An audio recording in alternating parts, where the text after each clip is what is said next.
Colin, did you want to start us off? Absolutely. Just hang on a second here. I am multitasking as we do as entrepreneurs. Welcome, everybody, to Can Startup Stories, celebrating women entrepreneurs. This is our first online virtual version of our very successful and popular Van Startup Stories, which we ran last year. Did 8 of those. No, sorry, we did 11 of those last year. And working with our good friends at Women's Entrepreneurship Knowledge Hub and SFU VentureLabs, we've spent the last couple of months putting this together. We're very excited to turn this into a national platform to celebrate women entrepreneurs here with Can Startup Stories. So as I mentioned, my name is Colin Weston. I am the community leader for Startup Vancouver, which is one of over 40 chapters of Startup Canada, which I'll be talking about in a few minutes between some of the speakers. But tonight we have a very diverse audience, a very diverse group, I should say, of speakers to tell their personal and their entrepreneurial stories, their journeys, their ups and downs, and all of the things that have defined them as entrepreneurs. So with that, I would like to introduce my co-host this evening, who will be emceeing for the most part here and leading up the Q&A, Lesley Duncan, who is the coordinator for the Women's Entrepreneurship Knowledge Hub and is also the entrepreneur in residence for SFU VentureLabs. The other thing I want to mention, right, we're clicking through there quite quickly, if we can back up just a second there with one of the previous slides and the one before that. And that is with Startup Vancouver. We are very active on social media. So if you'd like to be a part of what we do, and we are a volunteer-based group of entrepreneurs for entrepreneurs. And really our why is to connect entrepreneurs to all the resources, other people and events to give them the best chance to succeed. And being as welcoming and inviting for all entrepreneurs, no matter age, gender, ethnicity, sexual orientation, tech and non-tech. We support you all early stage from ideation right up until you scale. So that is what we do and why we do it. And on the next slide, just want to say we do some other events too. And twice a week, we do a live stream show called What Keeps You Up at Night? Entrepreneurship During Challenging Times. We just had another great episode today.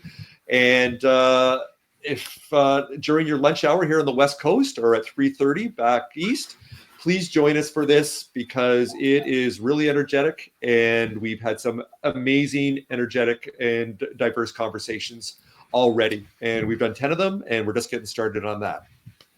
So next slide, just wanted to mention that we do have a charity partner with Startup Vancouver. And that is an organization called jack.org, which is a advocacy group for mental health awareness for youth across the country and the territories.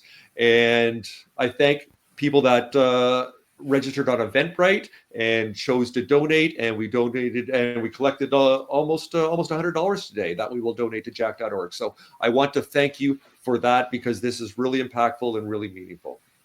So with that, I believe with the next slide, I have the chance to hand it over to Lesley Duncan, who's now going to say a little bit about the Women's Entrepreneurship Knowledge Hub.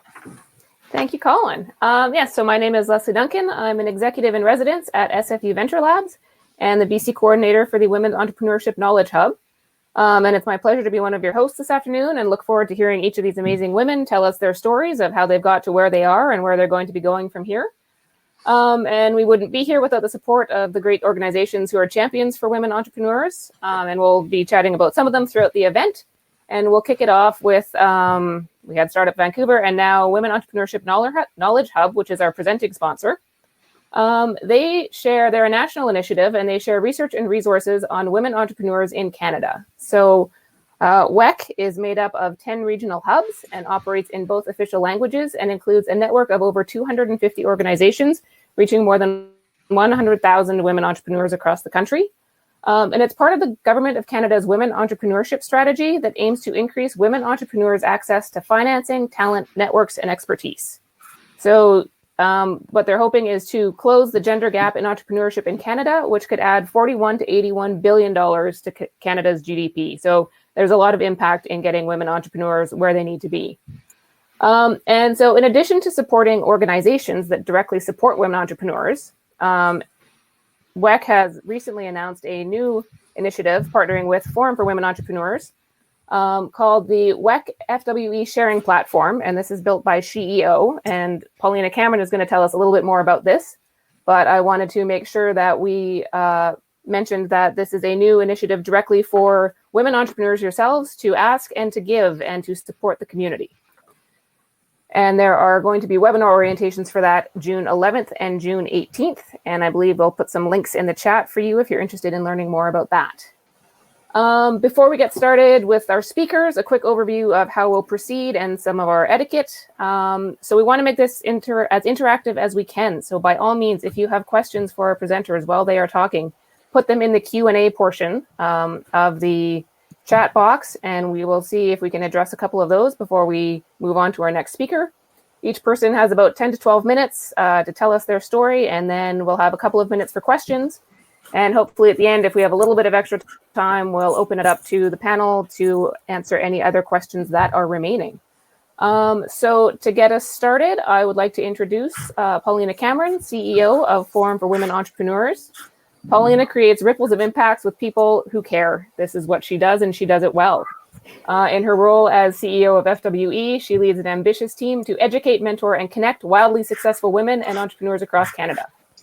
In addition to that role, which isn't necessarily enough for her, she also currently serves on the board of directors for the YWCA Vancouver, Immigrant Employment Council of BC, and the Government of British Columbia's Small Business Roundtable.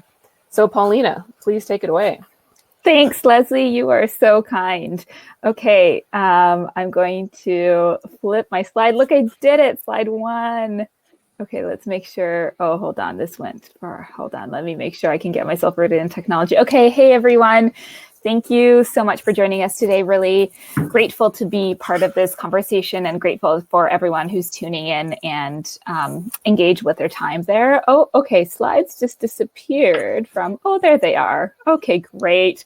I love technology. I feel like everything digital right now is saying, you're using me too much, stop. Thanks for that introduction, Lesley. So Paulina, CEO of a Forum for Women Entrepreneurs, and I want to, before I begin, acknowledge that I live on the unceded and stolen lands of the Squamish, Tsleil-Waututh, and Musqueam nations. I'm based in North Vancouver, where I spend a lot of time in the forest, as seen here, hiking with my 2 little kiddos. And that is an important and integral part of who I am. So I feel it's important to mention, along with the things that I do in some semblance of 9 to 5 hours. So I wanted to share a little bit about some of the work I've gotten to do and then talk about some of the entrepreneurs that are in our amazing community. And the slides have disappeared for me again, so I can't advance. Oh, there they are. Maybe I'm just doing things wrong. They're gone again. Oh, there they are. Okay, slide 2. Here we are. Okay, so a little bit of background of the work that I've been involved with. And the first thing I wanted to share is where my passion for supporting women entrepreneurs have come from. So for as long as I can remember, I've been really passionate about women entrepreneurs. When I was in university, myself and a group of women, we were at UBC and we were attending a number of events across the city. And often this is what the events that we went to looked like. There's a common theme in what you can see here. I actually just Googled CEO and conference, and these are the first images that popped up. I did not have to dig very hard. But I really wanted to, oh, slides are going crazy. Cool. So my passion for supporting women came early, and I was one of a group of 32 women that started Young Women in Business. So Young Women in Business began as a conference at UBC.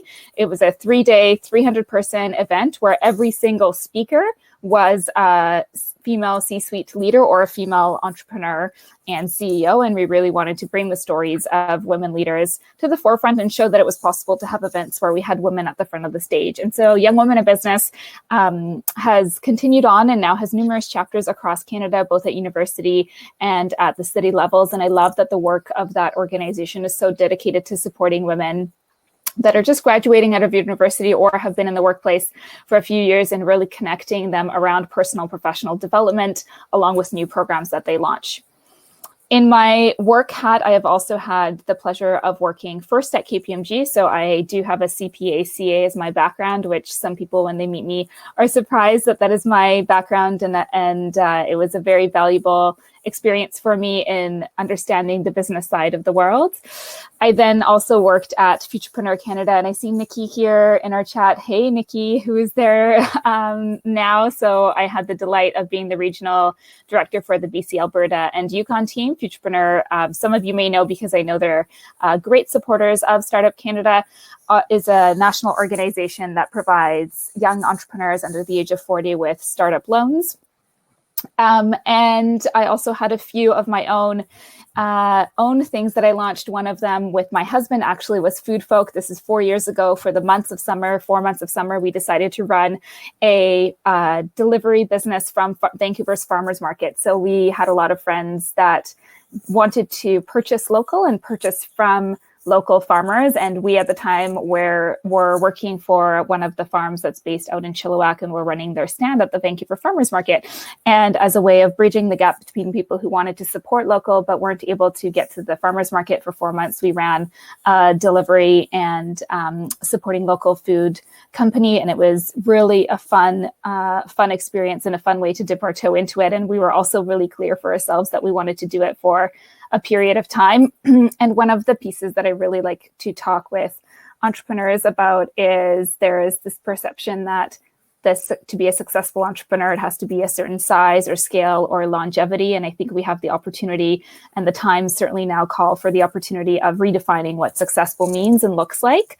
So I wanted to share that. And then another great and fun initiative that I got to lead is the creation of the book Canada 150 Women. So I had this idea back in 2017 of bringing together stories of really incredible, amazing Canadian women leaders. Often in my experience, certainly for me and in my friend group, we would experience that it was really hard to talk about ourselves, but it was a lot easier to talk about our amazing friends and the work that they were doing. And I think Canadians are also really humble. And while that's not necessarily a bad trait to have, there's a lot of incredible work that happens here. So within 8 months, I authored, produced, and got out to bookshelves Canada 150 Women. And it was a really big delight to bring forth stories of impactful women from across Canada.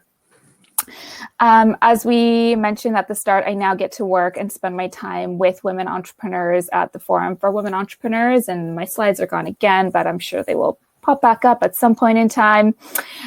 So FWE is a national charity that is based in Vancouver. We support women entrepreneurs across the entire country through three key programs. We run an E-Series program, which prior to COVID was a 3-day in-person business intensive where we gathered about 60 women in the spring in Vancouver and in the fall in Toronto to go through 3 days of working on a business.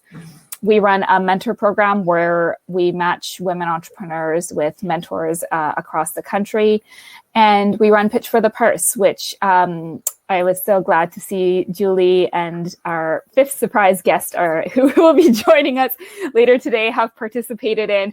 Pitch for the Purse is a contest that culminates with women entrepreneurs pitching for a $25,000 cash prize and contains educational and community components leading up to it.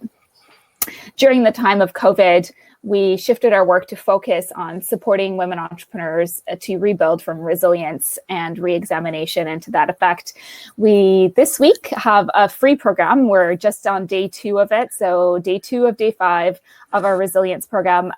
We have just over 800 women that have signed up from across Canada to partake in it. It is entirely free and open for all, and it consists of 10 conversations with entrepreneurs from across Canada, as well as daily Zoom gatherings and a Friday live mindshare. So for anyone for whom that would be valuable, you can sign up with the link. I will figure out how to post it in the chat shortly. It's resilience.fwe.ca, and it is available bilingually.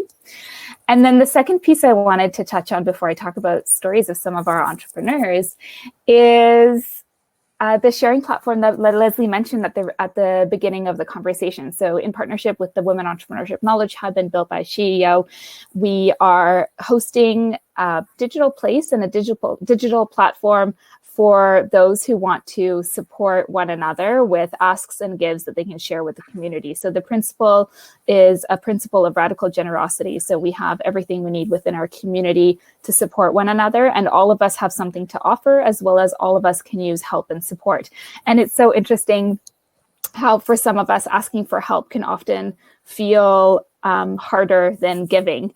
We had our Zoom call today where a few women were saying that it was so hard for them to articulate what they needed and what they wanted to ask. And I was encouraging them to think about it in the way of, if you were given a magical wand and you could have anything solved for you, you would all of a sudden wake up tomorrow and this was off your plate, or you no longer had to think about something, what would that thing be? And how can you ask for help around that?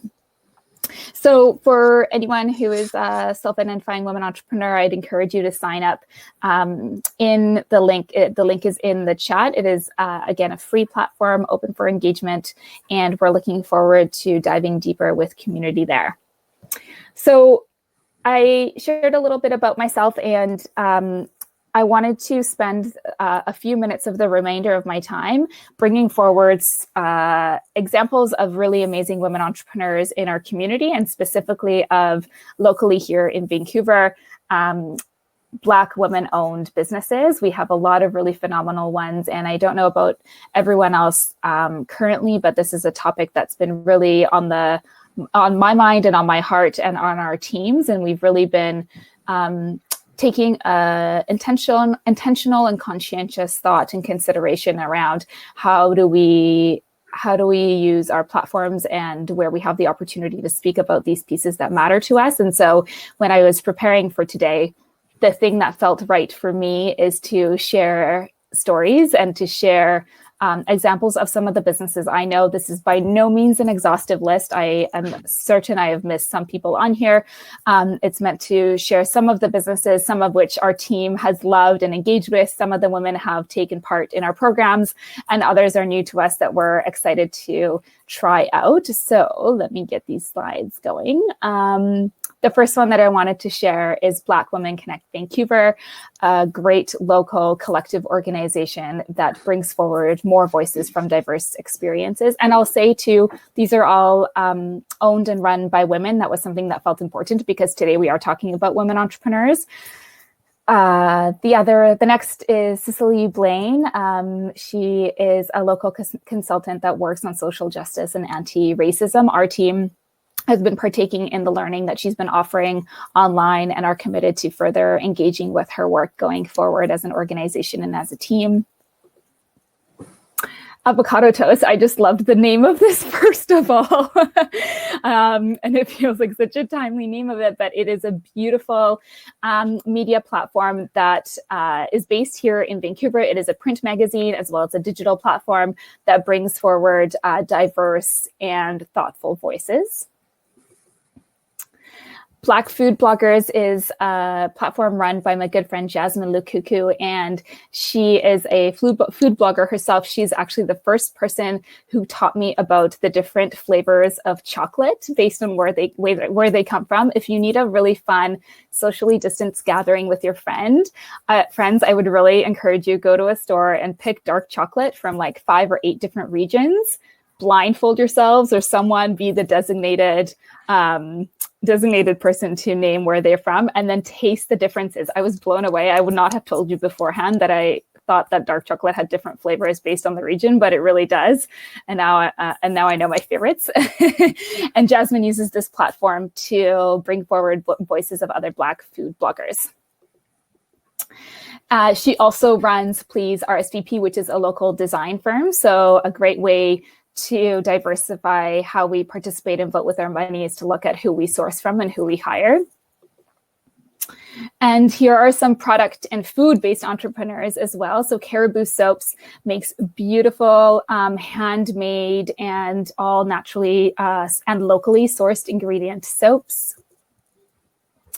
Razmi makes a beautiful line of skincare, and her body lotions just smell incredible. I also want to point out that she makes it's all halal in accordance with halal practices, which I think is a really powerful point of accessibility as well. Aurora does beautiful body work, and she's been posting all of her artistic work as well online. I've been really blown away by what she is able to create. Batika is a participant in our mentor program, and she does beautiful home decorations and accessories.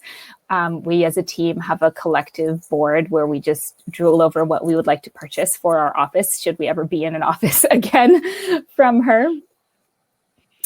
Devi Arts makes beautiful jewelry, and I love that they also source everything from ethically cut gems, and they use recycled silver and gold, which, having a good friend who works in this industry, I really understand the importance of that.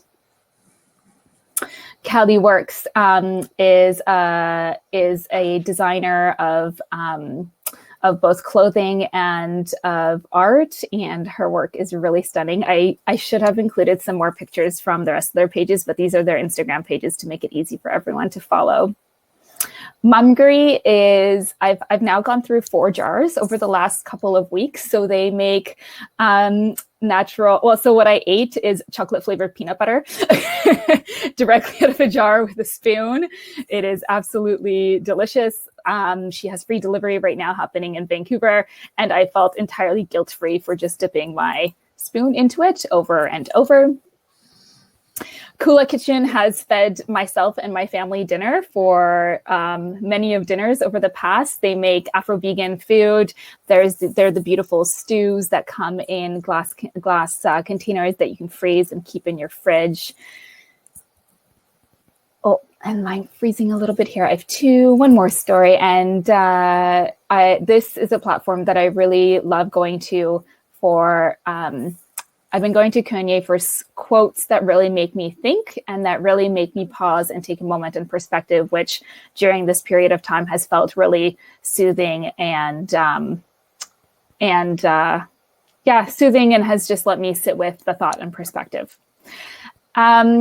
So that's all the time I will take today. I will say that I hope my passion for women entrepreneurs really shone through this. It's something that I feel such delight in being able to work with. Nikki, I hear you fearlessly writing these down. Some of them I posted on a post that I did a while ago, but I'm sure I can share this, or we can figure out how to share this via what we do. So thank you so much for tuning in. And I think I passed back to you, Lesley. You do, but only briefly, so that I can ask you one question before we move on. Which you're in the position of seeing a lot of different female entrepreneur-run businesses. So, what is one piece of advice that you would offer to women entrepreneurs that you see either as a frequent sign of success or a frequent women wish they had known something sooner that you could share? Oh gosh, what a question! I think the one that once women really understand helps unlock a lot for them is that we don't have to have all the answers to begin, and we don't have to do it all ourselves moving forward. It's connected to perfectionism and to feeling like we have to be the be all end all, or that, to begin, we need to have the 48-page business plan and have all the answers to all the things. And I think there is a lot of room for co-creation. There's a lot of room for asking for your community to step in and support. I think there's a lot that will have to be figured out along the way. And if we can get comfortable with that and to utilize the resources that are available for you, you will to feel less lonely and to be more in community and more supported that way is really powerful. And then based on the few calls that we've had this week, getting really real and understanding your cash flow so that you can use it to serve you is really helpful. Fantastic. Thank you. As always, an inspiration. Thank you so much for being on our panel. And what a way to start us off. And speaking of inspiration, we are going to stay on that track. We are introducing our next speaker, and we are lucky to have, can I get it open? Julia Angus with us today from Ocean Open Robotics. Hi. She is Julie is the co-inventor of disruptive technology to better harness solar and wind energy by autonomous vessels, creating Open Ocean Robotics Force 12 Explorer and Solar Explorer, which is the world's only commercial solar-powered offshore autonomous boat and the fastest energy-independent unmanned boat. That's her official bio on her website, and it barely scratches the surface of what she has accomplished. So I'm really looking forward to hearing Julia tell us about the highlights of her incredible entrepreneurial journey. So Julia, let's get your slides going, and we can get you started. Great. Well, thank you so much for having me as part of this event. I'm really enjoying it so far. I've got lots of great ideas on foods and different things I want to try. So thank you, Paulina, for that great overview of some amazing female entrepreneurs. So today I'm really excited to tell you about my journey as an entrepreneur, the twists and turns and the challenges, and I think what I find appealing and important about it. And I guess for me, a big part of being an entrepreneur, and probably my whole career, is really pushing outside of my comfort zone and taking risks and not being afraid to fail and failing and just getting up and doing it all over again. So growing up, you know, I never thought my career would be what it was. You know, with my career, it's taken many different turns. I used to be an adventurer. I received National Geographic's Adventure of the Year award, was featured as, you know, one of Canada's greatest women explorers. I've gone on these incredible expeditions and had the opportunity to view the world in very unique ways. But growing up, I was the last person you would have thought would do anything remotely adventurous. You know, I was a shy, quiet girl. I was one of those kids that would like walk to school with a book in front of my face. I never played any team sports. The only trophies I ever brought home were actually for math contests. So it really wasn't until much later in life that I started to sort of recognize my passion for the outdoors and exploration. And first, when I went to university, actually, when I went to first McMaster and then the University of Victoria, I started to go out there and explore, first in the ocean and then in the mountains. And it was about slowly becoming comfortable and pushing my boundaries. But probably nobody has taught me more about stepping outside of my comfort zone than my two kids. This is Leaf and Oliver, and you know, kids are the best at failing and picking themselves up again. So whether it's you're learning to ride a bike or you're learning to read, it's all about failure. And they're constantly pushing the boundaries of the comfort zone, not only theirs, but mine as well. So it's been a great experience being a mother, being an adventurer, being a scientist in the past. And these three things, I guess, have kind of come together to create my entrepreneurial journey.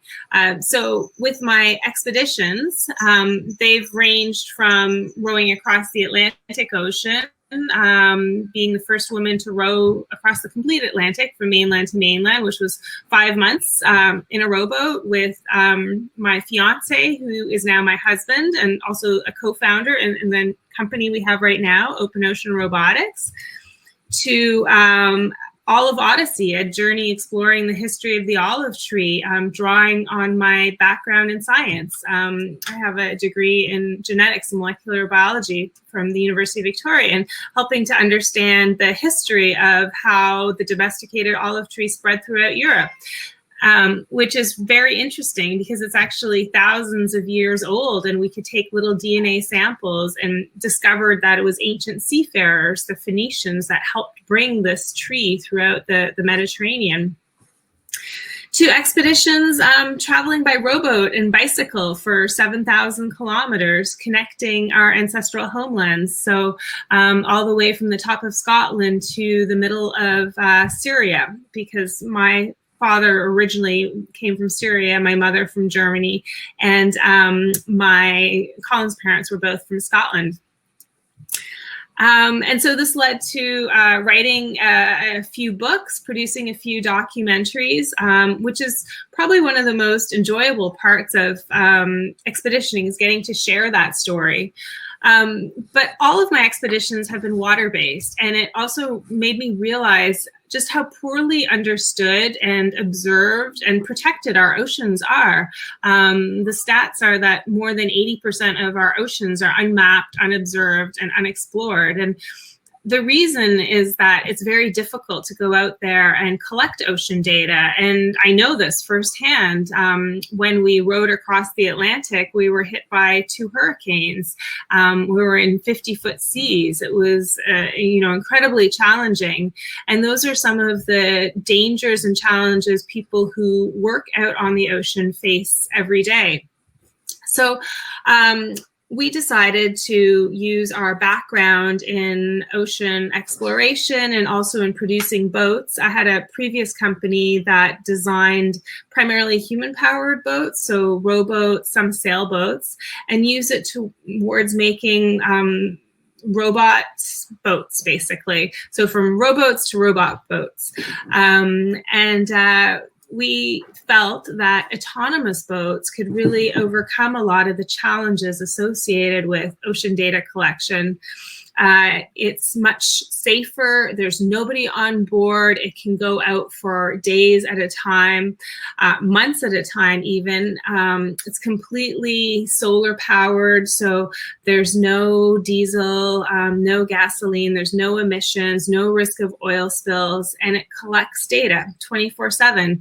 And this is really important for not only the ocean industries that depend on ocean data, but also for understanding our oceans, understanding the impact of climate change, overfishing, pollution, for protecting our oceans from illegal fishing, all kinds of endeavors. And actually so our company formed about 1.5 years ago.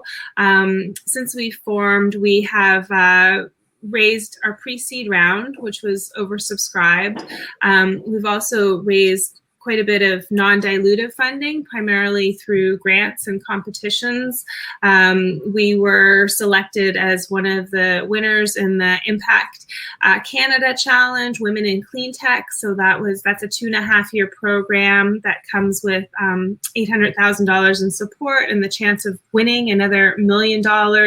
We just finished Creative Destruction Labs, the Ocean Stream. We did a pilot with the Canadian Coast Guard. We're doing another project with the Department of Fisheries and Oceans right now. So it's really given us the opportunity to demonstrate our technology, how it uniquely fits into this ecosystem, and that there's a real need for it.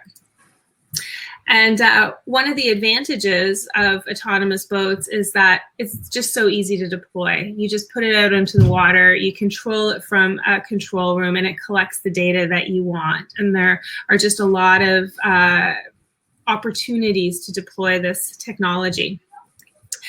But I guess the route in the journey of entrepreneurship is probably one of the most unpredictable and unplannable excursions. And I think that's just so important to keep in mind. You have your plan, but reality is a totally different beast. Things will not go according to plan.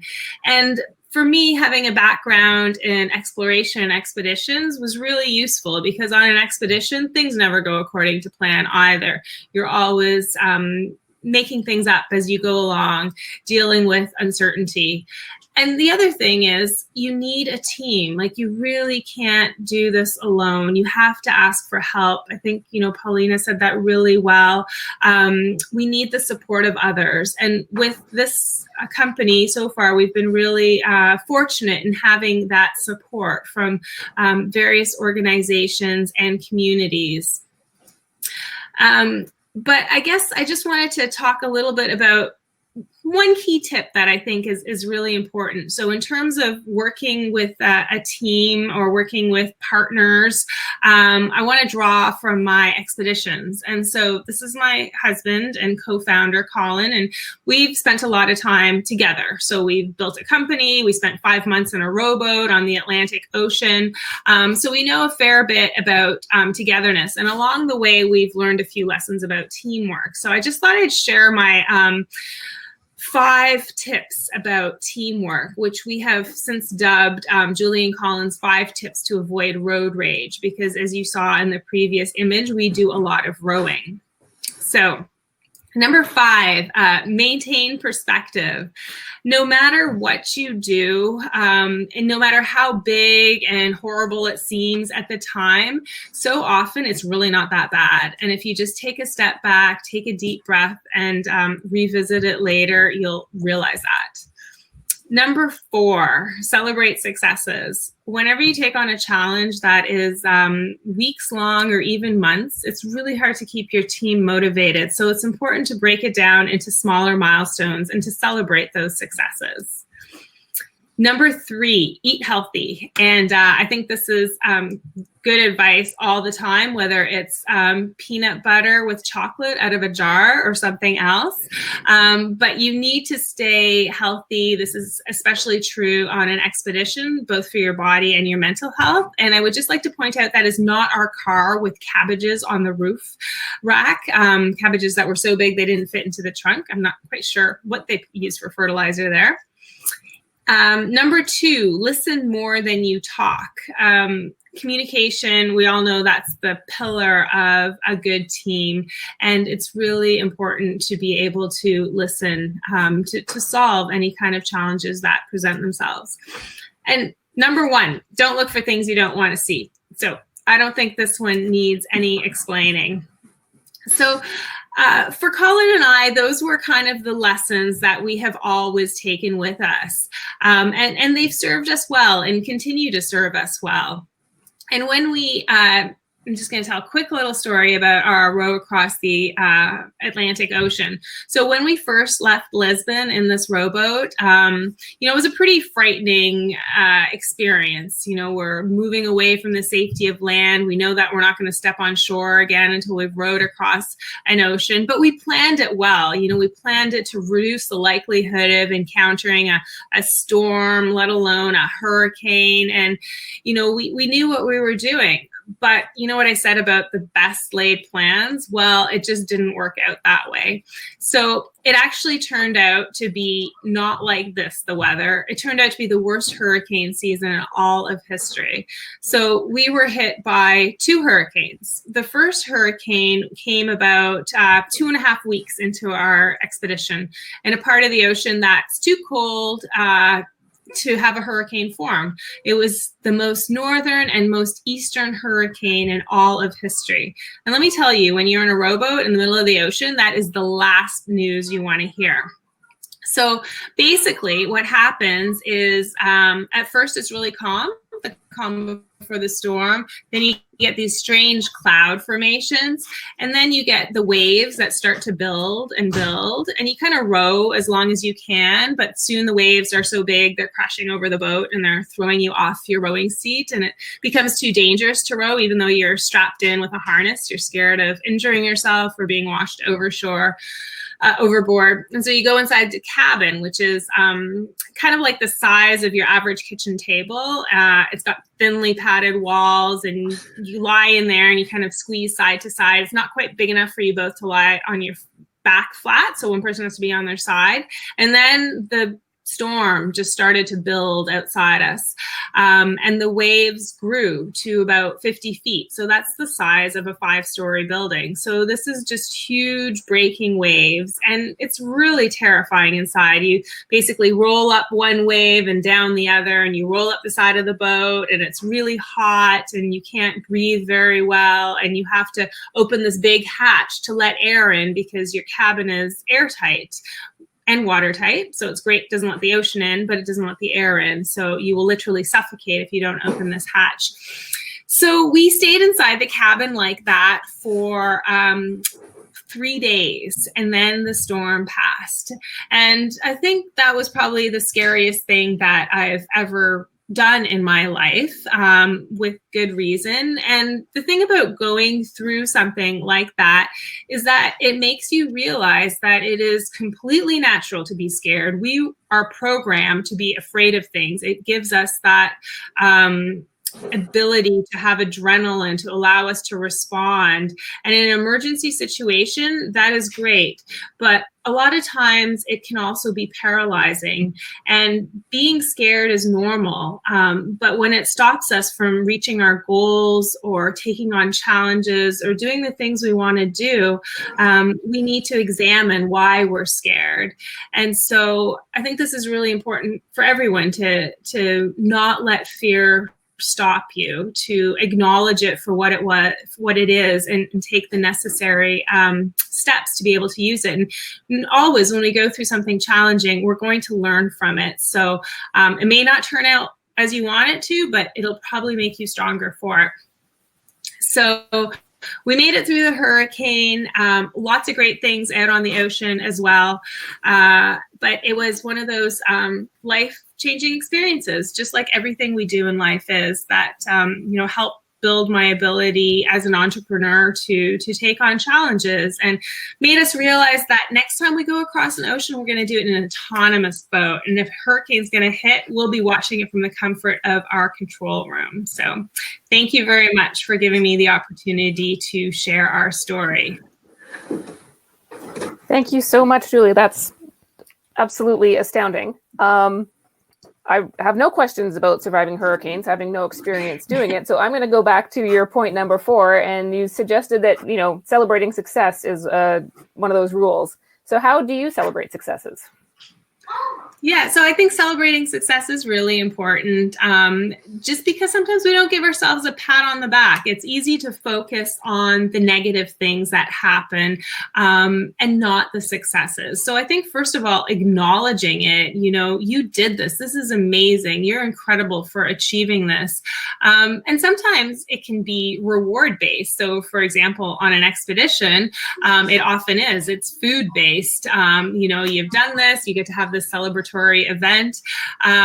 So I think it's different for everyone and for every situation. With our team now at Open Ocean Robotics, we celebrate successes, and often it is, team building things, whether it's going out for dinner or ordering food or having pizza and beer in the office. So things that build camaraderie.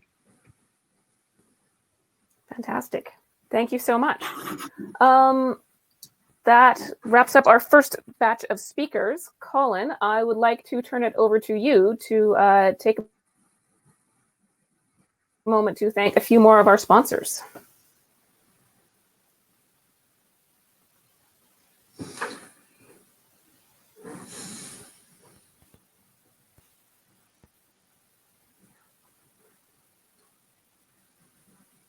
No, we apparently are missing Colin.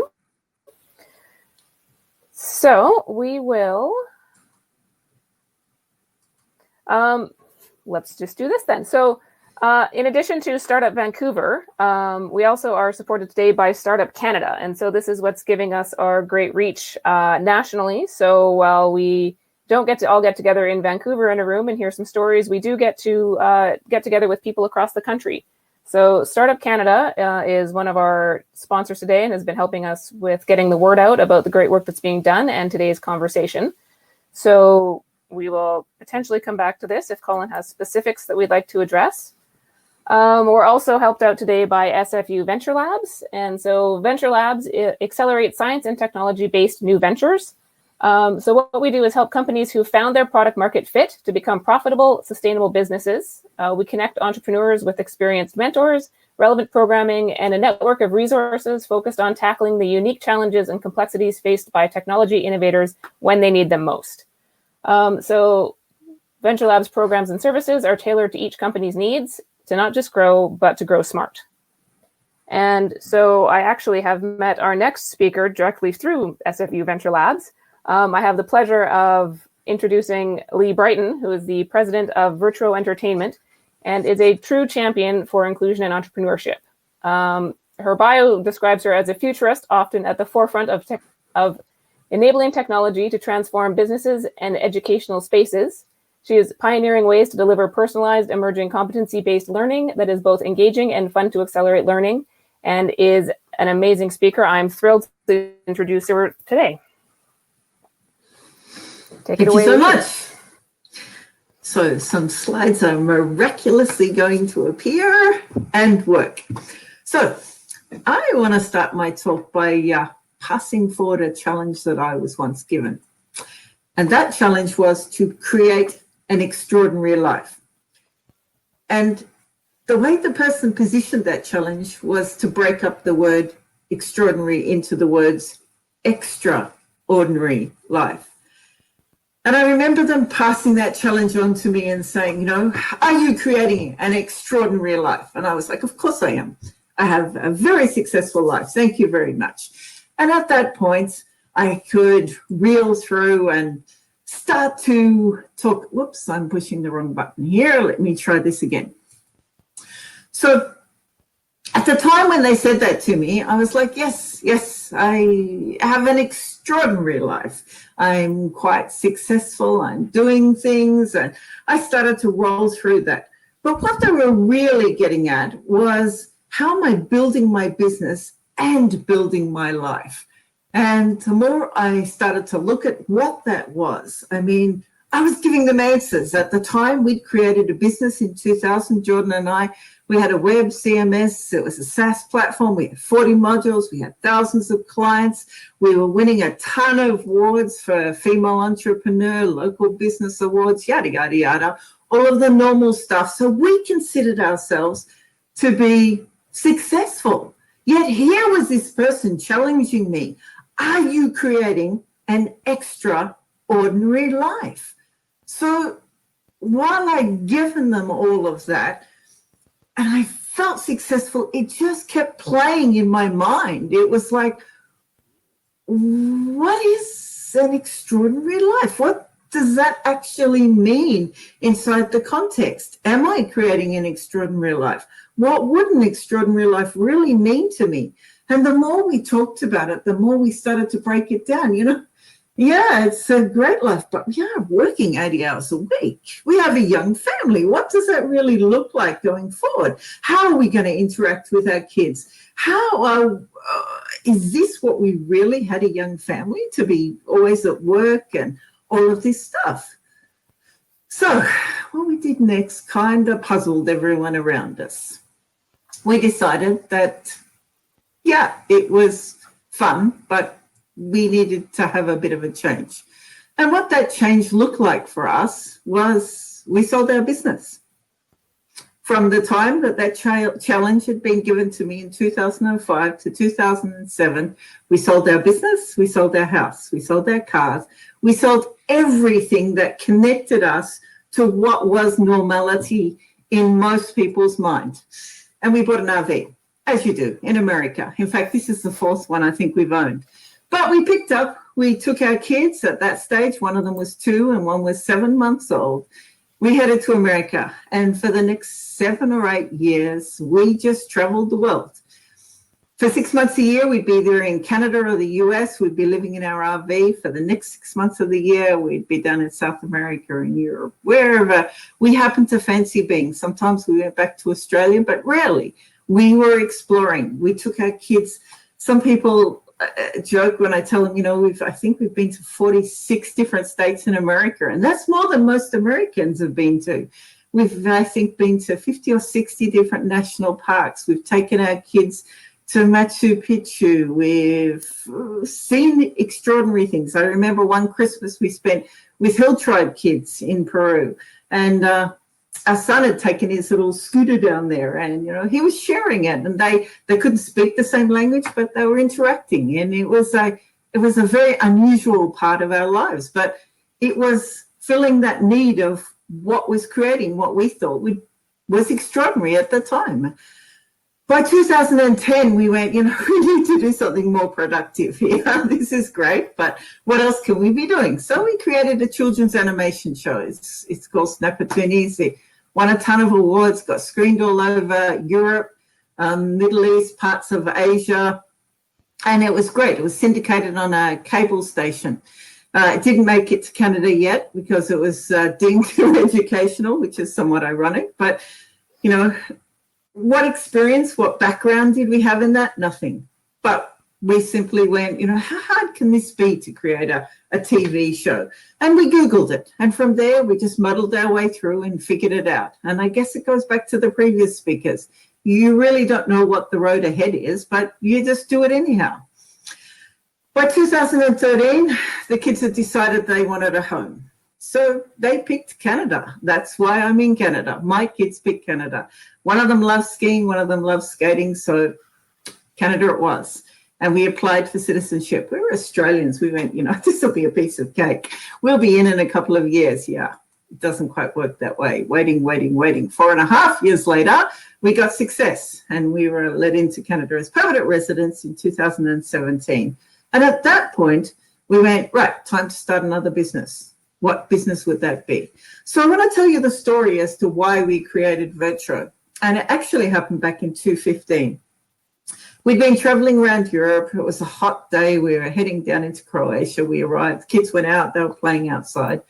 And our host at the Airbnb offered us a glass of his homemade wine. Do be careful of homemade wine in Croatia. Note to those who are going to enjoy it. It may have had a higher alcohol content than we were expecting. But that aside, he started to tell us his story. He said, you know, I was a professional soccer player. And you have to have the context of this story. I'm speaking to a gentleman who's telling me this story. And throughout this story, he's apologizing that his English is so poor. And Jordan and I are looking at ourselves going, you know, we've learned hello, and that's it. We haven't even learned this guy's language, and he's apologizing to us. So, but he tells us his story, and his story goes like this. He was a professional soccer player, and he gave up his game for a gun. He was on the streets of Dubrovnik for 9 horrible months. And I remember watching this on TV back in Australia. But for 9 months, this guy was on the street fighting for his life, but more importantly, for that of his wife and his 2-year-old child that were holed up in the bottom of the Hilton Hotel.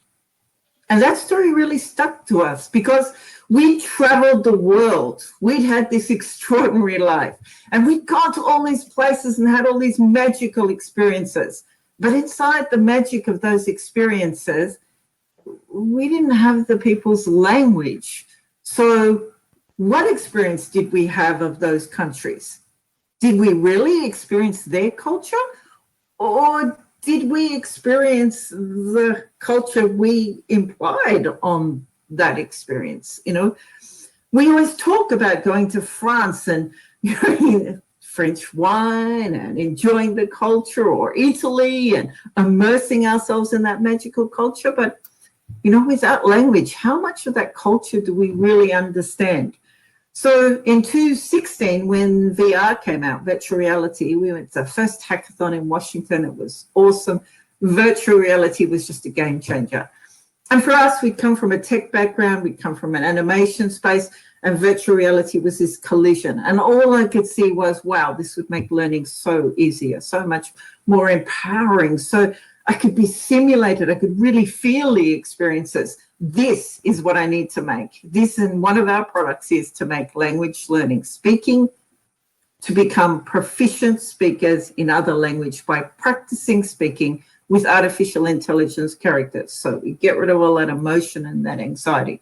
And that's one of the products we've made, and it's used in the local high school through our pilot programs, and it's going further afield as we launch it.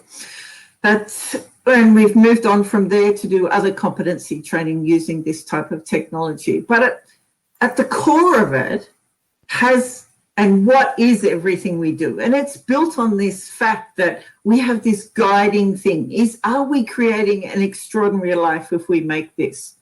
And I want to challenge you. We're in the midst of this horrible COVID crisis. Nothing is as it should be.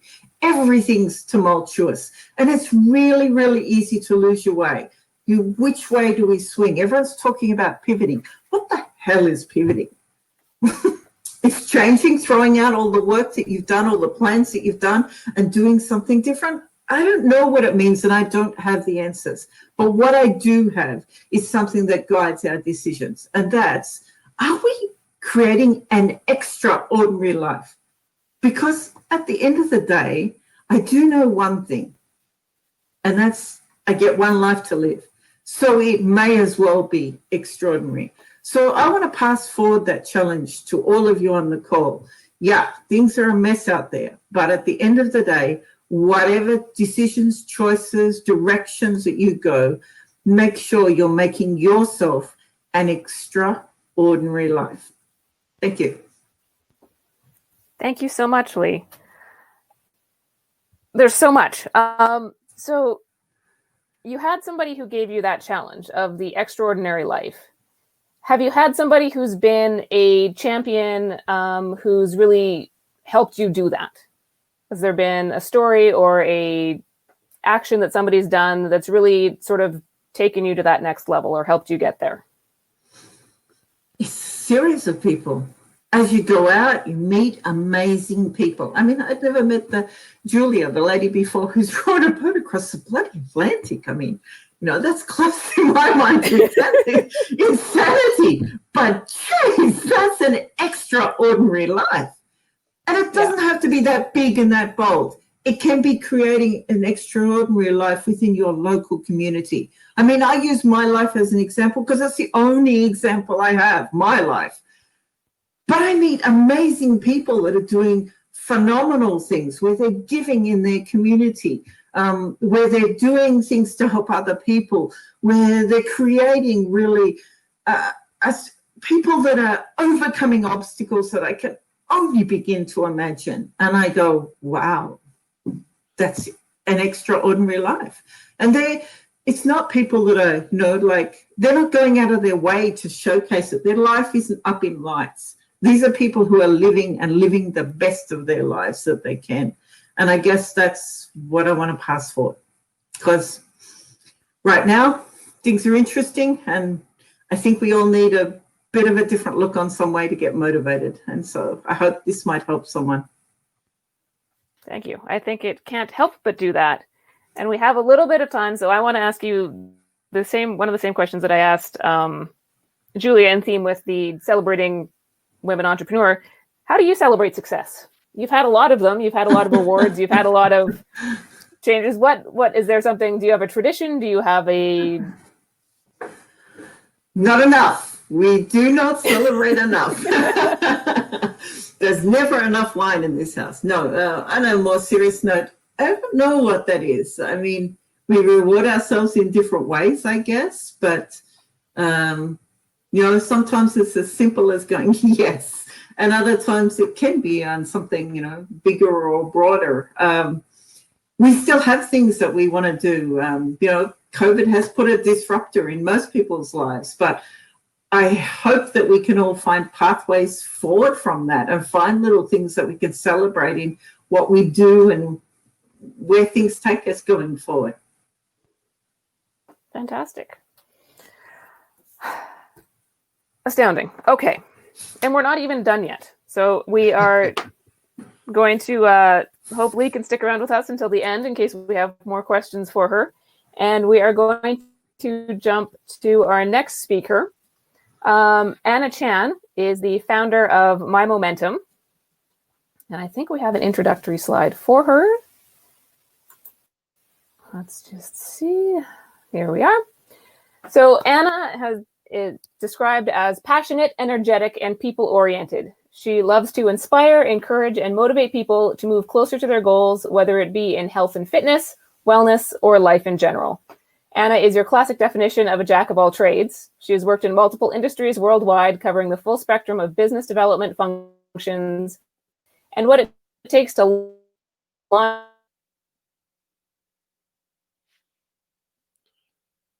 and grow a business, including sales, marketing, broad skill set of the women that we're chatting to tonight. So I would like to have you give a very warm welcome to Anna. Hi, guys. Get Anna's slides up. Please let me know if my sound cuts out because I've been having sound issues for this entire presentation. I've been able to catch everyone's presentation, but can you let me know if you guys can hear me? You're good so far. Okay, awesome. Hopefully it'll stay like this. I've told Colin I've had to cut out like so many times. So thank you so much for that introduction. Thank you so much for having me. I'm quite honored to be here on this panel. I've actually, don't mean to sound creepy, but I've actually heard all three of you women speak before. And I've been kind of like stalking you guys for the last year or whatever. So it's really, truly an honor. I love what you do, and I've loved hearing the stories today. I don't really have an agenda or slides today. I actually just wanted to come on here and be as authentic and just free flowing as possible. And I want to leave a little bit of time for questions, but I really wanted to just share my story and take the opportunity to kind of break it out into 4 segments. The first one is really an introduction about myself, who I am as a person, and then really about my why and the why behind myMomentum, which are inevitably merged as a founder. And then the balance, the challenges, the balance that I have to try to create in my life as an entrepreneur. And then really the last 12 weeks, which I feel like is the shift. And that's really how I adapted as an entrepreneur in COVID and what it meant for me personally and as an entrepreneur. So I'll start with a little bit about myself. In light of what's going on, I wanted to introduce myself in a slightly different way today. Normally I'll say, hi, I'm Anna, I'm this and that about my business, but I wanted to just make it a little bit more personal. My name's Anna. I grew up from immigrant parents. I'm from a small town in Manitoba, and I actually experienced racism all my life. Throughout my childhood especially, I was one of, it was funny because I was the same Julia. I was Julie, I was the opposite. I really felt like I had to prove something. I was involved in everything. I wanted to get out of the small town. I just wanted to, create something that was a bit more positive for myself. And so I moved to Winnipeg. It got better, but I actually grew up not speaking Chinese because my parents refused to teach me. And then they didn't speak very good English. So it was really challenging for me to communicate. And so when I got to Winnipeg, I was like, I want to try to find a career here. And I just felt a little bit lost. So I spent all of my 20s actually traveling the world, and I traveled 40 countries. And I was a closeted entrepreneur all this time. I remember making lemonade stands, you name it, when I was a kid. And when I got to Winnipeg, I was working in corporate post-university, and I just didn't love it. So after traveling the world intermittently and working, I found myself on a train across Russia, and I ended up in China and sort of fell in love with being able to connect with my roots there. And I ended up staying there for 6 years. There, I actually experienced a lot of discrimination too, because I wasn't Chinese enough. And so anyways, that's a little bit of background about myself and why I got to China. But actually that phase of my life propelled me into the entrepreneurship that I was desperately wanting for so long, but I couldn't break through. And so there was no opportunity for working in corporate when I was there. So I ended up going to work for startups. And I was like, I couldn't see myself working for a startup. I've always worked for a corporate. That's what I thought I would do. And I was in corporate finance. And so what I found myself doing was for 6 years helping to launch startups, which was really interesting. After the first startup, I was like, I don't think this is for me. And then I went to an even smaller startup working in like a business development role. And then after that, I was like, okay, 4 years in startup. I don't think this is for me. And then I ended up launching a full-fledged brand new company and grew it across Asia Pacific. And I was like, hell yeah, this is for me. And I think that I'm really finding my stride. But what I didn't love about it was that I didn't have the ownership and the control to do it like how I passionately wanted to do it.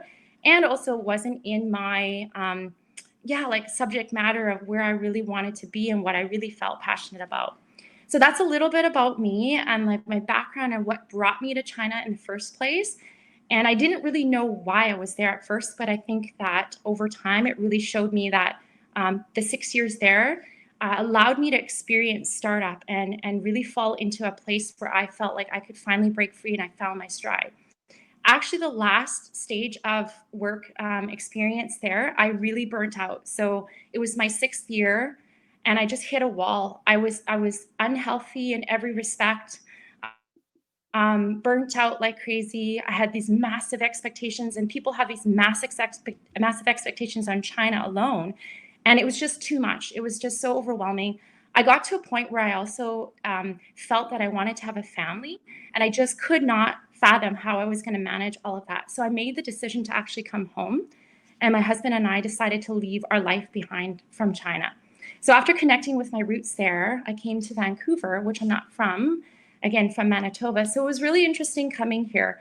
But in that transition, actually, I took about 6 months off, and I wanted to spend some time really connecting with myself and understanding my own wellness. I've always been a fan and an advocate of living healthy. I was always into fitness and moving. I played a ton of team sports, but I never really paid attention to what it meant to be healthy mentally, and the nutrition that you're putting into your body, and just how everything around you is so intertwined, your community and just your environment in how it can help you to be well. And my time in China actually taught me a lot about being an expat and how there's such a strong community living overseas. You build such an amazing community. And so in my 6 months that I was working on myself and my own wellness, I became a fitness instructor. So I taught spin, body weight training, group classes mostly, and I really fell in love with it. While my friends and family are like, "What are you doing, Anna?" I really felt like I didn't know the answers yet, but I really felt like this was like on the right path for me. Something was here. And so while I was teaching classes, I also started creating community around the studios and bringing people together. And I thought, oh my gosh, this is it. Like, this is what I love to do. And I really found it. And so I want to transition into the why. The why behind what I do today started from that, really. I felt like that was like a pivotal moment for me. Bringing people together was always something I loved doing from a business perspective. But when it came to wellness, the community, the support for local businesses around the community, and just the passion that you can feel by bringing everyone together when you sweat and you connect, I was like, whoa, this is something like I could do this all day, all night in my sleep, and I love it so, so much. And I knew that there was something there. So for me to then grow on that and realize also my frustration from before, that I really just wanted something on my own, I was like, okay, I have to start something. I have to do this. And so then began the journey, late 2016, of my like white canvas. So I really was like, okay, I love bringing community together. I'm passionate about wellness. I love supporting local. I want to move. I want to sweat. I want to connect. And then I came to Vancouver and I fell in love with the tech scene, which I'm not a tech startup, a tech founder. I have no technical background, but I was like, I love the idea of how I'm limited to what I can create in the space of my immediate surroundings. But what if I were to inject tech in there? How could I spread this passion beyond? And so I really fell in love with that concept, and I went on this quest to try to intersect tech. And so really my why over the last 3.5 years since I started myMomentum was to find that really amazing intersection between wellness, tech, and amazing offline community. And tech and offline community can be almost polarized, but there's such an interesting connection there where it's so truly intertwined. And so, yeah, I spent the last 4 years just really doing that and really passionately bringing people together. That's really the fuel for my fire. And I, to this day, after, on top of all the things I'm doing, I still want to take this time and message the community, show them that I'm very accessible. I'm at every single one of our events, and it's just something that you know that you found something that you are meant to do when you can do it like day in and day out. So yeah, and so then that kind of brings me to the balance. When I started myMomentum and I found that sort of like intersection that I wanted to explore in the white canvas, the next step was to really bring this to life and create a product. I found out I was pregnant at the exact same time. And so, I mean, I've been wanting to have a family, but I was like, I'm just breaking free and I'm ready to run. And then suddenly I'm pregnant at the same time, which I'm very happy about. I had all these expectations of getting funding in my first year and, just going. I listened to a lot of founder stories and I'm like, what's my founder story going to be? And as I was about to run, I really hit that wall because I wasn't able to pursue things anymore. I was so pregnant. And so I really shelved myMomentum for a bit. I think that's really my founder story, is really the journey of motherhood at the same time, for the first time, at the same time of starting my very first startup as well. And so for the next little while, I was really trying to navigate that. myMomentum went on the shelf when my son was born, and then it came back. Then I realized it was too hard to manage both, so it went back on the shelf, and then it came back. So it was a lot of like back and forth. And then in the end, we eventually did launch a product last year, which is our app and also our events portal. But it really was just that challenge of balancing both, and how do I be an amazing mother, and how do I be there for my startup and for the team, and how do I move things forward without putting too much expectation on myself. I'm just conscious of time as well. So that's the balance I've always faced. And then for the last 12 weeks, I just wanted to speak a couple minutes on the shift. In COVID, I felt we really had to have a tough decision on ourselves. Do we continue the business? Do we not? And the biggest challenge I had was being back to motherhood full time.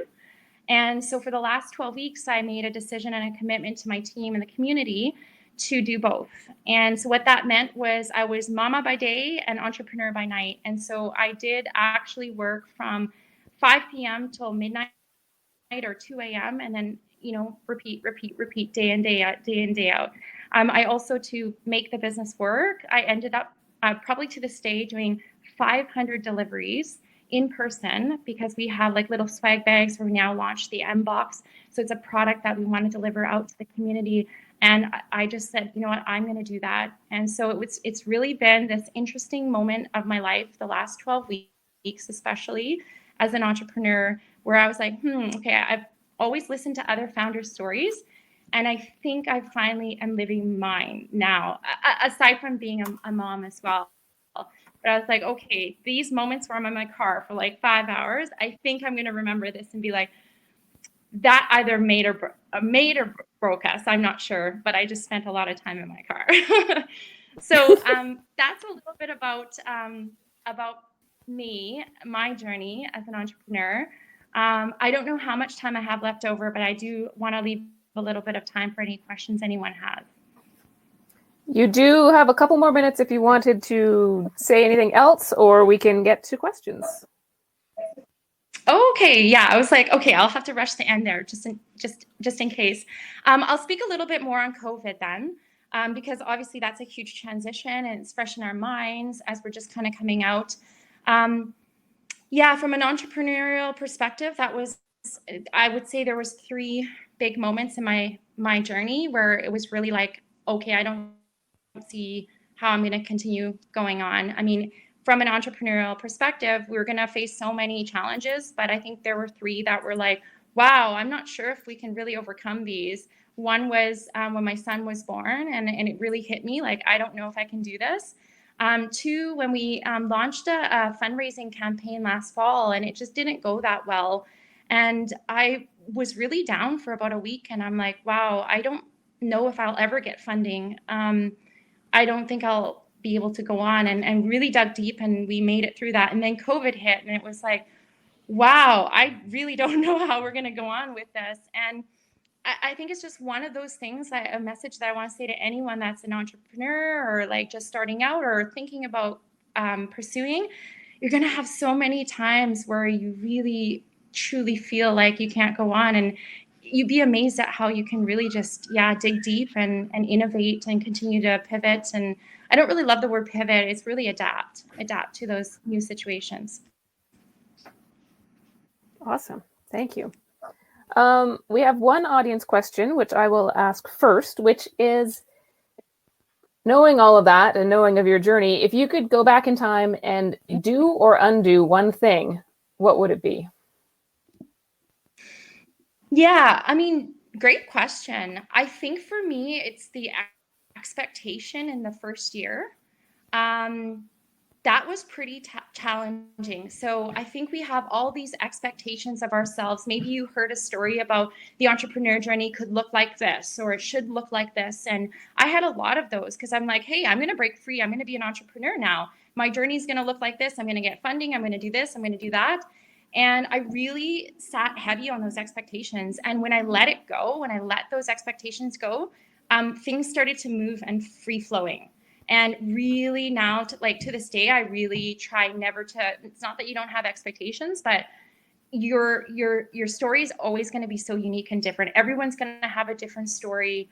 It's not to tone that story out, but just to really let go of that expectation, especially in your first 3 years. I feel like we're almost 4 years in, and I feel like I'm just starting. I still look at all of you amazing ladies, and I'm like, wow, I feel like I'm kind of like a newbie here. But I forget that my journey's actually been almost 4 years long. It's expectation is a hard one, and self-expectation is an even harder one. So it's something definitely to know and figure out how to deal with. We have one more question before we move on, which is, I'm sure Momentum is a great platform to find work-life balance for clients, but as a founder, how do you find your work-life balance managing a wellness company? Yeah, great question. I feel like I'm always trying to set the best example for work-life balance. I definitely think during COVID, I want to be honest, I probably haven't had the best work-life balance at all.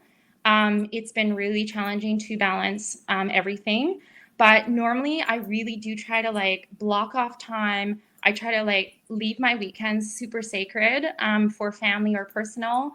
Devices off by 9.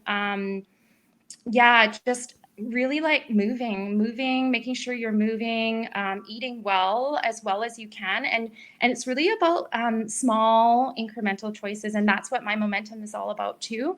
It's just little things that you can inject in your daily life. There's nothing huge and daunting.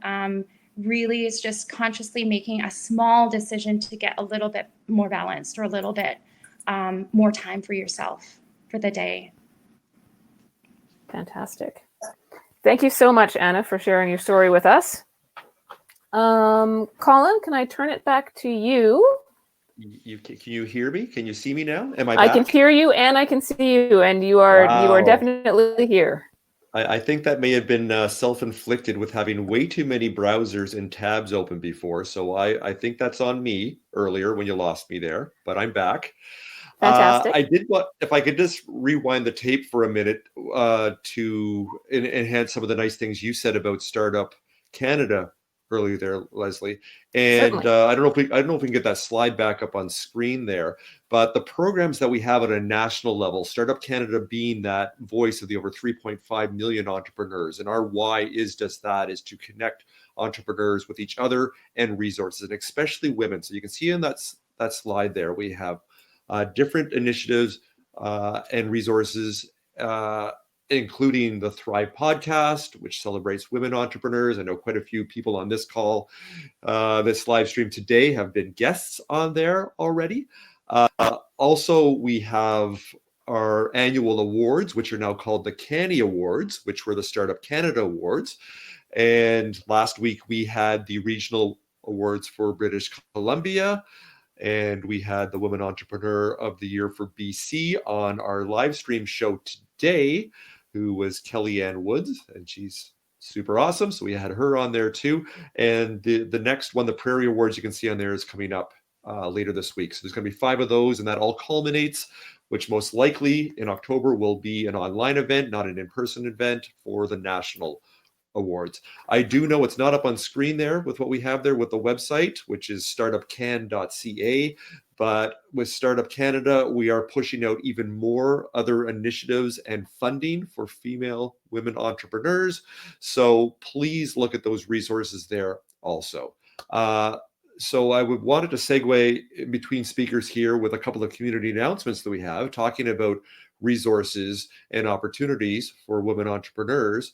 I'd like to introduce Melanie Rupp, who is with us, who is one of the representing today with Women's Enterprise Center of BC. So if we are able to turn on Melanie's mic, if someone can do that, and give the floor to her for a minute or so, and then I'm going to introduce someone from Volition also before we get on to our last speaker here.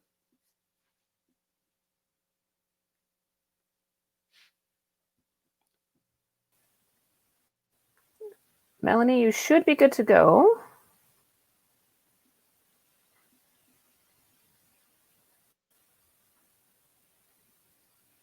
Famous last words. Yeah.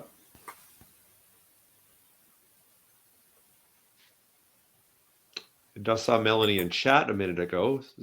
So Melanie's there. Oh, here, let's see if this will work.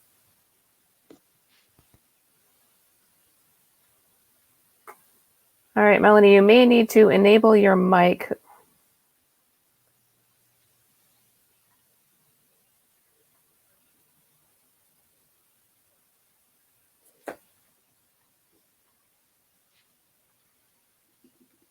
Do we want to see if...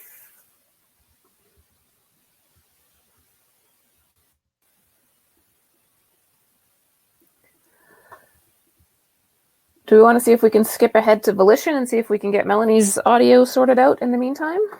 Why don't we try that? Okay.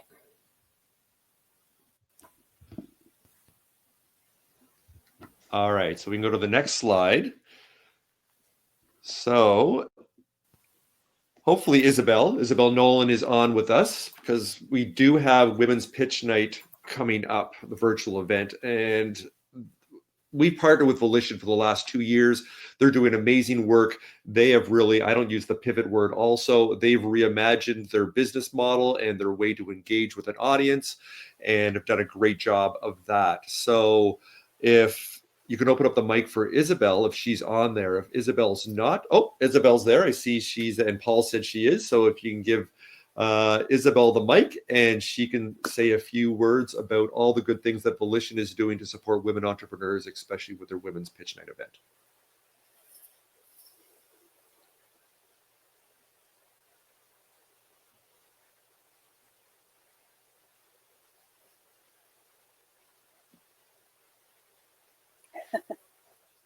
Geez, we're having some technical We're working on getting Isabel. Melanie, do we have you now?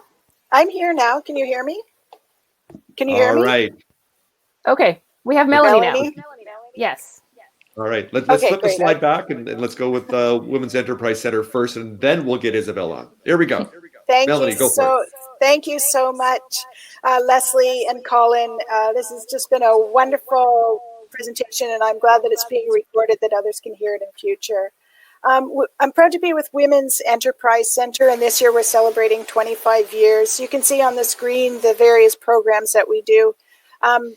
We help women realize their full potential in business, and we're proud to be a regional support organization in the ecosystem to support women entrepreneurs nationally and regionally. The services that we provide, it's all about providing help. So we have a business loan program, which for many women starting a business or growing their business, it's difficult to get access to funding. Last year alone, we provided over $2 million in loans, and those loans generated $234.5 million in economic activity generated in BC. And that's the power of women entrepreneurs. So we want to see more women entrepreneurs, and through Women's Enterprise Center, you can get the financing, you can get mentoring. We provide complimentary advice and resources and skills training. So many women say that they're not been trained in business, but through Women's Enterprise Center, we have a lot of programs and a lot of online webinars and such that have been recorded. So whatever resources you need, you can get the help to help you get to the next step. Some of the things that we do, I'll just say, that are sort of above and beyond that when you join up with a community, and you get this through us as well as many of our other partners like Forum for Women Entrepreneurs and the Women Entrepreneurship Knowledge Hub, is the community and connections. You get a sounding board and cheerleading, encouragement, and enthusiastic support. And we also nominate women for awards. So it's helping and supporting each other that we can help grow women entrepreneurs across the country and hear more stories like the ones that we're hearing today. So please take a look at our website, womensenterprise.ca, for the resources, and that's accessible to anyone across the country. So thank you very much, Colin and Lesley. Looking forward to the next speaker. Absolutely. You are more than welcome. Thank you very much, Melanie, for sharing that with us. And I did notice that we did put the links up both to the Women's Enterprise Center in chat and also to your upcoming webinars also. So Awesome. all of our Thank you. attendees can access those there. You're most welcome. Thank you. So now, does Isabel have, Isabel, are you there? Is your mic working yet? We did have her mic working. There we go. We should be good. Can you hear me now? Yes. Can you hear me? All good? Okay. Hi, everyone. So thank you very much. All right, Isabel, take it away. Hi, thank you so much, Startup Vancouver, for putting this event on. I've really enjoyed listening to everyone's stories. So I'm Isabel. I'm the events coordinator for Volition. Anyone who isn't familiar with us, we're a startup advisory firm, and we support entrepreneurs across Canada and the US and Europe by providing space for conversations, connections, and practical skill building. And that's exactly what all of our events are about as well. So we've hosted about 85 plus pitch events since starting in 2016, I believe, with over 5,000 attendees. We're very excited to be hosting our first Women's Pitch Canada at the end of this month, so June 30th. That will be at 1 p.m. Pacific time. So to any women identified entrepreneurs based in Canada looking to practice their pitch, and you can be at any stage, and it's a 3-minute pitch. Our applications are open until about June 23rd. They close on midnight Pacific time. And it's a great space to practice your 3-minute pitch and build up your skills in presenting. It'll be done in front of a guest panel of industry experts, and there'll be a live audience there as well. And we do create the space for you to make connections and make those conversations start with polls as well as audience interaction. So I will link into the chat box where you can either apply to pitch or if you want to attend. I'll stick that into the box now. So yeah, thank you very much for having us on this. Absolutely, Isabel. Thank you so much. Volition, you're doing great work, and you're such a fantastic supporter of women entrepreneurship across the country and even across the globe now, the way you are expanding with the opportunity now with a virtual platform, not just in venue. So yeah, I think you're just getting started there with the good work that you're doing. So thanks so much. Thank you. So Lesley, are we on to our final speaker of the day? We are. We've somehow, time doesn't seem to have passed. I've just been so interested in learning and hearing and experiencing what all of these people have experienced, but we are on to our final speaker. We certainly are. So I'll make the introduction here. So in true entrepreneurial spirit, unfortunately, Michelle Nahani at the last minute was not able to join us. So while we were prepping a couple of minutes before, I then called up my friend Valerie Song, literally at 3:58 Pacific time. And Val jumped on here and she's ready to go. And I've had the pleasure of seeing Val start her entrepreneurial experience, I guess about 3.5 years ago at a startup weekend in Vancouver that I was participating in. I think she came in second or third place with that. And that was the springboard of the launch, what has become Ava Technologies over the last few years. I'm going to let her share this amazing story and her personal journey. And just like was mentioned earlier by Julie, this has not been a straight line, but I really welcome Val to our live stream here, and I want to introduce Valerie Song.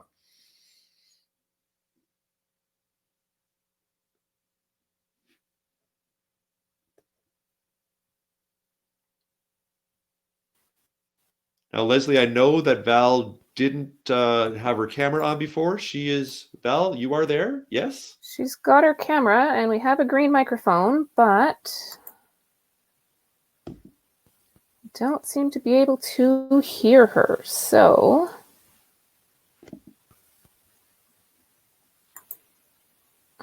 let's see if we...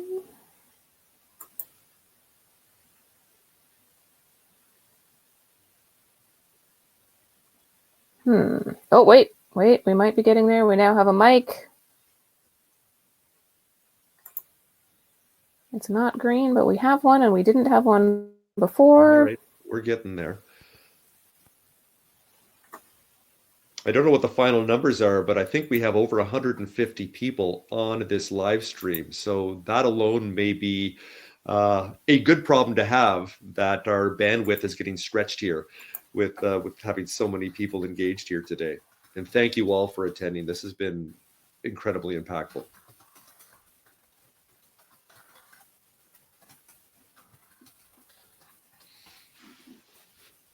Let's see if we can do... Oh, she's calling in. We might be able to...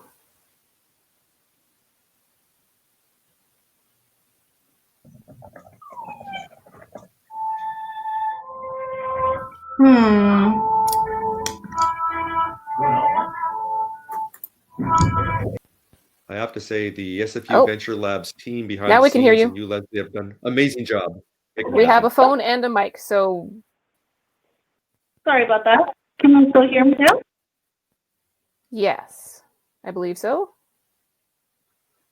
Yeah, lots of reverb, but hopefully can turn one of the devices off.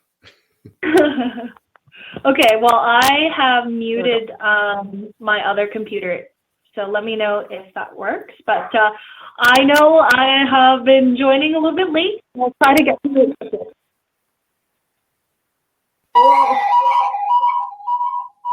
I am feeling, I'm hearing a little bit of feedback, so it might just be on my side, but if so, I'll just mute myself and then let's try to get through it. There we go. Okay, great. So, hi everyone, my name is Valerie Song, and I'm the CEO and co-founder of AVA. I know that I had kind of joined in last minute as a last minute speaker, so I'd love to share kind of an old presentation that I've done, but modified it to really talk about the journey that I've been through with AVA. So this is the story of how we grew from 0 to 2 million. And of course, it might sound great to have a lot of money, but I want to highlight a lot of the challenges along the way for us to get from where we are now. So starting off, I wanted to talk about 0 to 1. So for anyone who's ever heard of that book, that is an homage to that book. But I started out as an immigrant. I was born on an island, a tiny little island called Taiwan, which coincidentally for COVID-19, they have been one of the fastest responding countries to deal with a pandemic with very little cases, although being so close to China. So that is the country where I'm from. I think it's taught me a lot of resilience from being a small little island girl traveling halfway across the world to Canada, where I had the ability to meet people, but no ability to speak English, and had to learn a lot of things along the way. Moving on to school, I ended up learning English, of course, and growing up in Vancouver, and ended up graduating from the Sauder School of Business at UBC.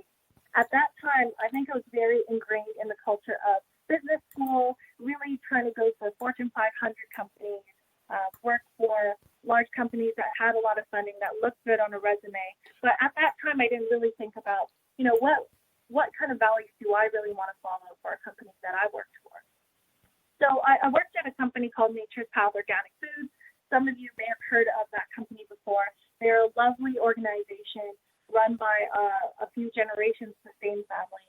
and they all talk about eat well, do good, leaving the earth better than you find it. And that really left a huge impact for me.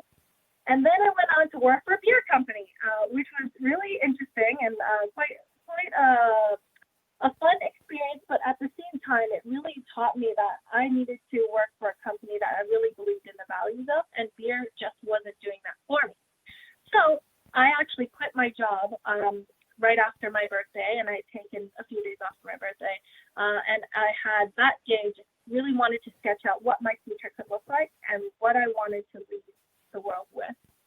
So I started on a journey to build Ava, and it was actually that startup weekend conference that I met Colin at. So I'll move on to 1 to 100,000. This was actually the startup weekend that we presented at. So you can kind of see this is built over 2 days. It was actually a really fun throwback moment. This is where we started out. My co-founder and myself at the time were just friends who wanted to pitch an idea. And Chase actually used to be a fine dining chef, so hence the outfit. And myself, I used to work in brand management. And for us, we wanted to create something that could help people connect back to their food and have freshly grown ingredients right at their fingertips. Fast forward to Indiegogo, we had launched our campaign without raising any money before, just to see if people would be interested. And we had some quite a good result. Over a period of just a little bit over a month, we had raised $135,000 USD to over 800 backers all around the world. So now the journey gets interesting.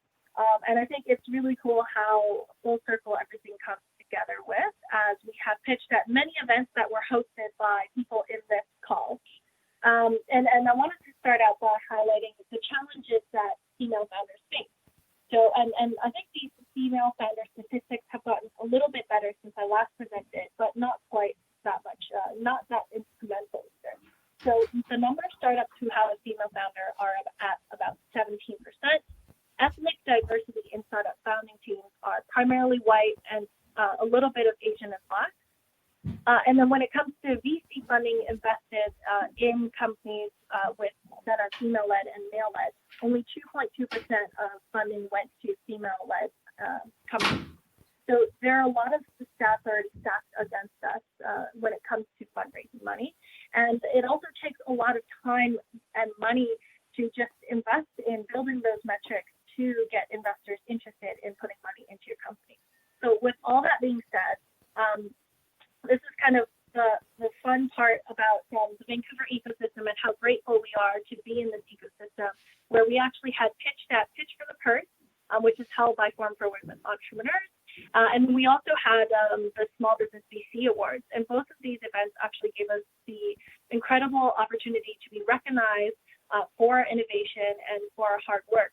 And actually, the night after we pitched that Pitch for the Purse, we didn't win. We didn't place first.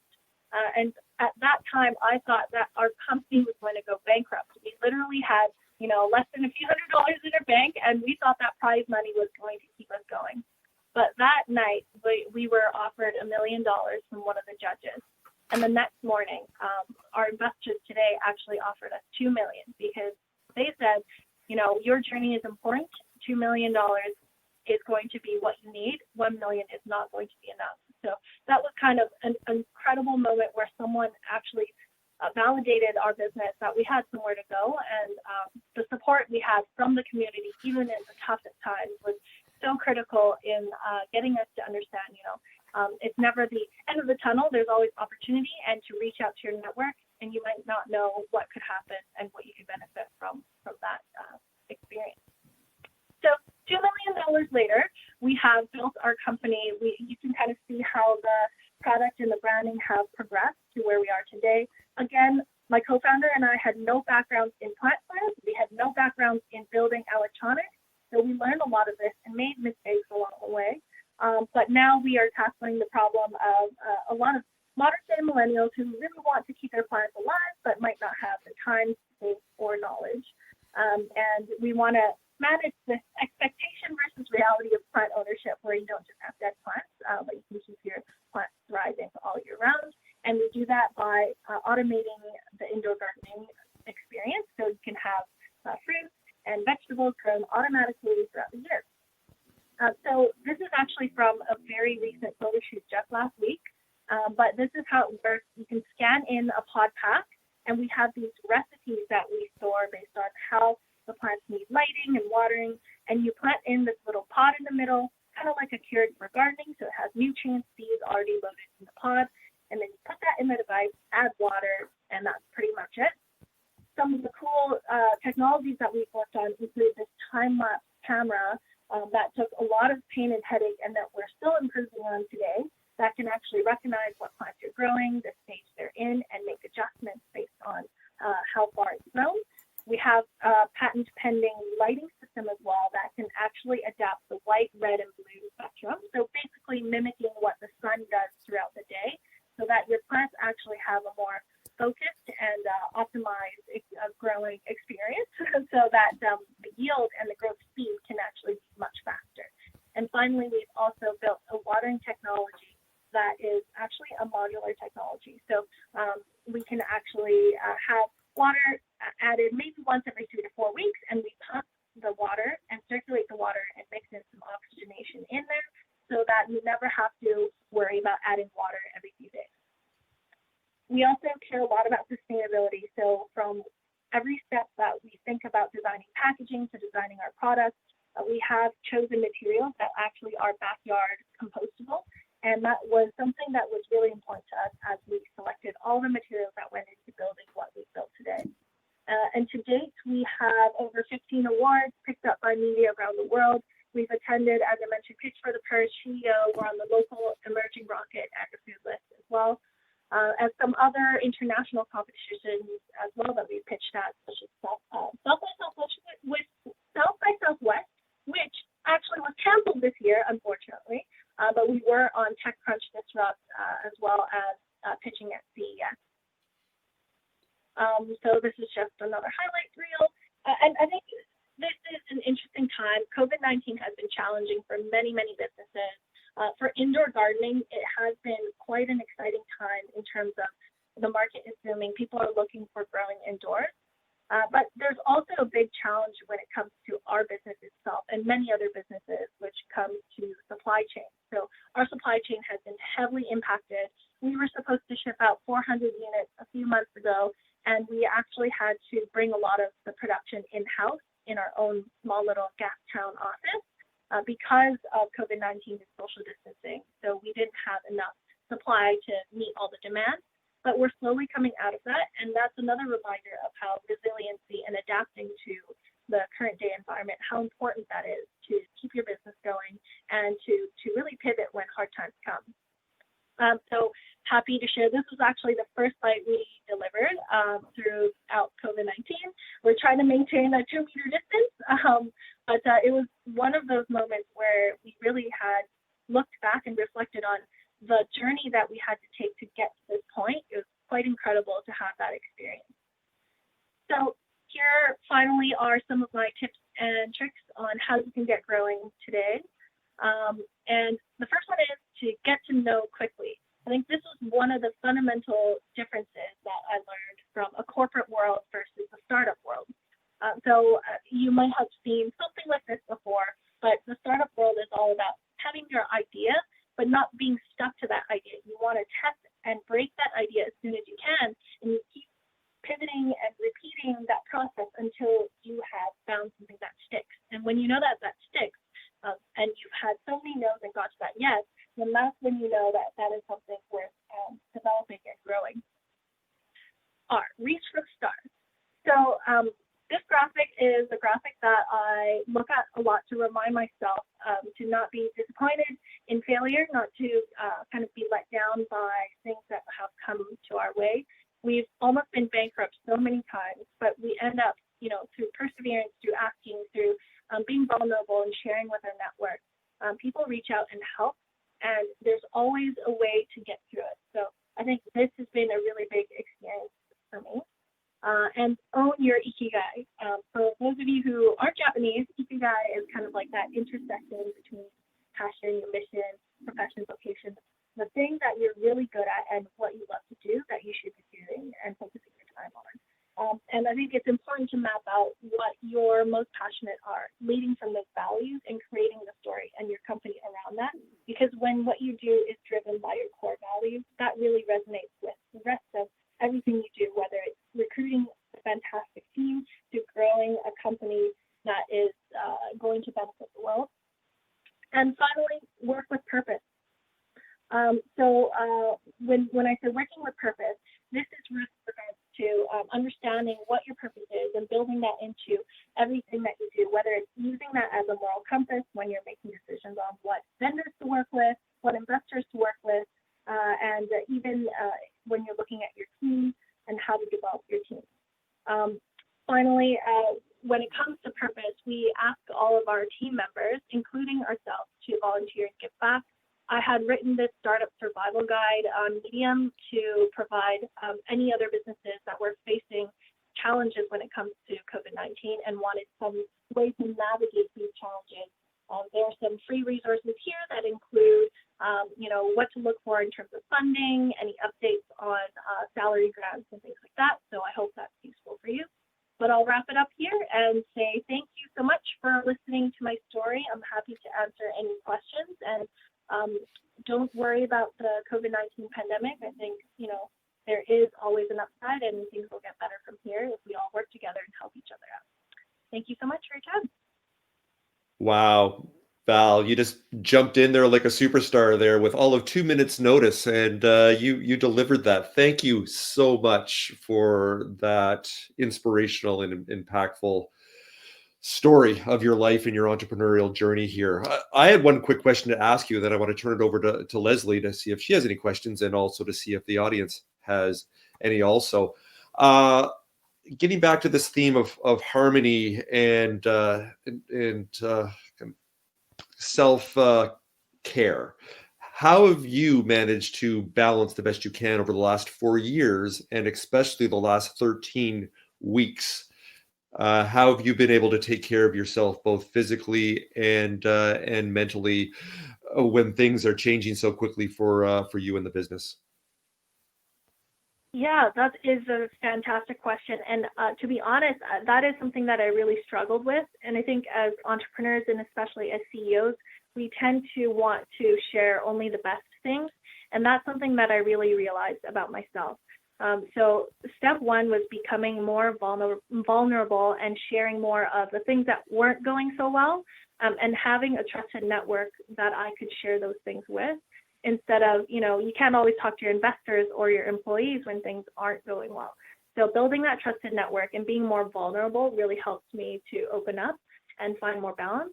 And the second thing was, I think I felt my physical health slipping a little bit. And it actually was an event where, I had dislocated my knee during sports. And I realized that when I went to the doctor, that he basically said, this was a culmination of a lot of things that you were not taking care of your body for. And that was what resulted in your knee popping out. And I actually realized, wow, I forgot to take care of my body throughout this entire period. And I started to go see chiropractors and see osteopaths and naturopaths, and really start to work on my body and health again. So I think it took a physical instance to make me realize that, hey, I let my health slip too far and I have to be more aware of it. And then finally, moving into COVID-19, I think it's been, great to have more time for self-reflection and to even be able to walk outside and enjoy nature and the sun that's coming in. It's really given me a lot more hope these days. Amazing. And thank you again for sharing your story here tonight. It has really complemented the other 4 wonderful stories and journeys that we've heard today. Lesley, I want to turn it over to you. Have you seen any questions in chat there? Do you have any questions yourself that you'd like to ask Val? Yes, we do have some questions, and I think this would be a great time. We'll get Val to answer first, and then maybe we can put this out to the rest of our panelists as well. And the question was, sort of under the pandemic, how has your business been impacted? But what I'd like to get at is, how do you manage your employee and client relationships during this special time? So has there been a change in how you, or maybe just highlight one change that's really sort of stuck out in how you manage your employee and or client relationships since this whole COVID situation has started? Great. Yes, so I write about this a little bit in my blog, but initially I think I was a little bit afraid to ask for things, knowing that a lot of other people are in similar situations. But then I realized that, because everyone is facing this situation, it's important to be vocal and to support each other and come to a mutual conclusion instead of just assuming that either party cannot offer something. So for instance, we had to go talk to our bank to ask them about, hey, is there anything you can do with our principal payments? And we actually were able to negotiate with them and have 6 months of no principal payments and just interest. So that really helped us out. We talked to our landlord about rent, and we started to talk about vendors about better payment practices and structures. So really talking to everybody and being open and honest about where we're at. I think that's something that is so powerful about COVID-19 is that the positive impact is it's bringing people closer together and having more open, honest conversations. And that's something that I think has been a really great result. Fantastic. Thank you. Anna, do you want to jump in on, do you have any thoughts on how you've shifted during this? Yeah, that's such a great question. I love how Val answered that as well. For us on the client side, I think for me, it was really a little bit of a fear at first to continue to quote unquote sell the business. And I think getting over that, because people still need to, I think everyone still needs to continue business, but we want to do it very carefully. And so, yeah, we really wanted to navigate that conversation as best as we could. And I think what I found was that actually a lot of our clients or partners were seeking us in the end, because there were no traditional, for us uniquely, there were no really traditional ways to market your business in a community way with events being not happening anymore. So what I found was actually my initial fear of like approaching clients or asking for the business from clients was actually flipped the other way around, where we were even being sought out. So that was fantastic. But it was really just overcoming that fear of having any conversations at first.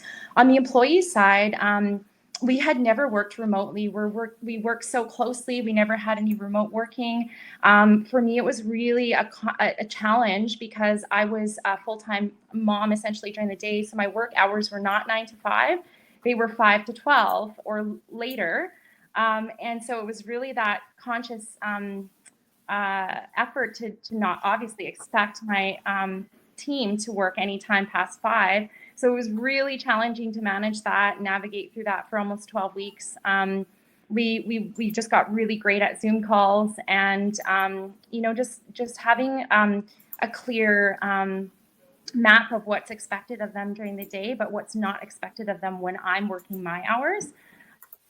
I have a very young team that's like wildly talented, but quite young.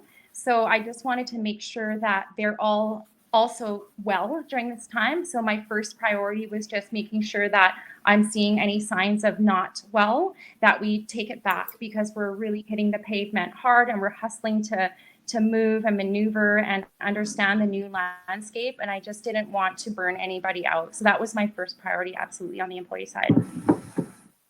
Fantastic. Thank you. And I think we might have Lee jumping back on, and I might,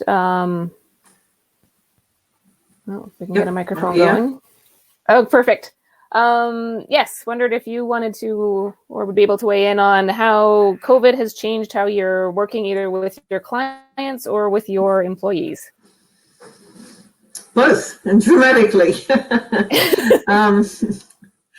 Yeah, our team no longer works from VentureLabs. Within 2 days, they all worked from home. So the Friday before, none of them wanted to work from home, but by the Monday, pressure to be, they were all jumping to work from home. So we transitioned that. But really, kudos to the team. They've been fantastic. We were always worried about what it would look like to work virtually, but yeah, they've adapted really well, and to the point where now we'll be digital by design. We will and are looking to recruit people from all over Canada. We had always planned to open an office in other provinces, so now we'll just do it via people. So that's pretty exciting. From the team point of view, as things started to heat up, we had a team meeting to look what that might look like for our business. And it became apparent that we all wanted to look at ways that we could help during the crisis. We have a number of our team who have parents that are frontline workers in various capacities. So we decided that for us, that meant putting some of our work aside and looking at ways that we could help, specifically in the healthcare space. We have a competency-based system. It should be able to help. And what that's translated into is we're now moving forward and looking at ways we can help train the healthcare workers. In Ontario, I believe they're called personal support workers. In BC, they're called home care aides, or they go by various names, but they're the ones you hear about all the time on the news. They're the front line doing the stuff that needs done to look after the patients. So we're creating immersive experiences where the colleges right now can't train. We've shut down all of the ability for them for newcomers to get assessed into Canada. So we're looking at how we can deliver some of the training inside of, what frontline workers need to practice on to get themselves ready to take on those roles. So it's been a change and it's happened fast, but the team's really excited and motivated by it. So I think that counts for a lot when you're looking at what you have to do moving forward.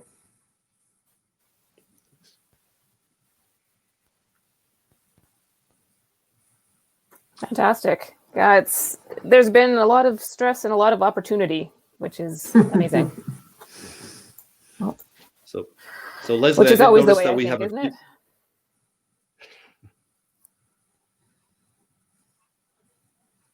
Go ahead, Colin.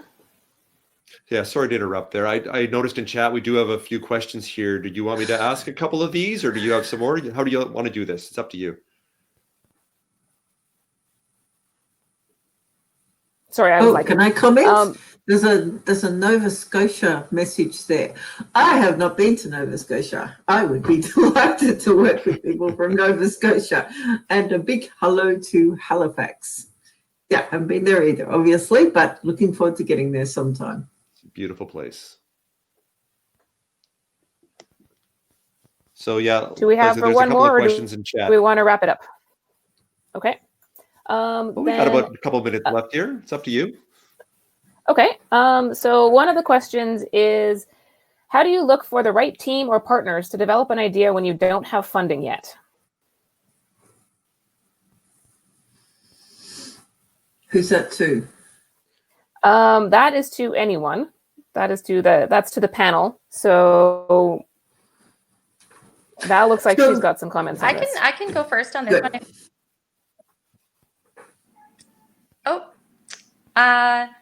I can always. Yeah, go ahead, Val. Yeah, that's such a good question. I think for me, it's really about identifying and really trying to hone in on natural, natural raw talent. I look for what is that thing that not just sets your soul on fire, like what is it, something that you really passionately love to do. I think Val had, and I can't pronounce the word, I'm so sorry, Val, but you had a really great diagram on that. Like, what is that core competency that you have, but that's also something that you're super passionate about. And what I try to do is I pair that, because you're not, and Julie made a great point as well, like you're not in this alone. It's really like you're on this journey and you're on it with many, many others, whether it be your team that's supporting you, whether it's your relationships that you have, your colleagues in the community that want to support you as well, that aren't internally in the business, and your investors, et cetera. But as it relates to the team, the support comes when you can pair your skill set and your passion. When your passion is aligned and your value systems are all aligned, and there's very clear, it's very clear the mission that you're on, and there's a lot of alignment in internal belief about what you're trying to create, because it's not so clear the thing you're creating, but just the sort of the internal drive and value system, I feel, is so important in that beginning stage. And then it's really like taking those core competencies and like really leveraging each other. How do you guys fit together?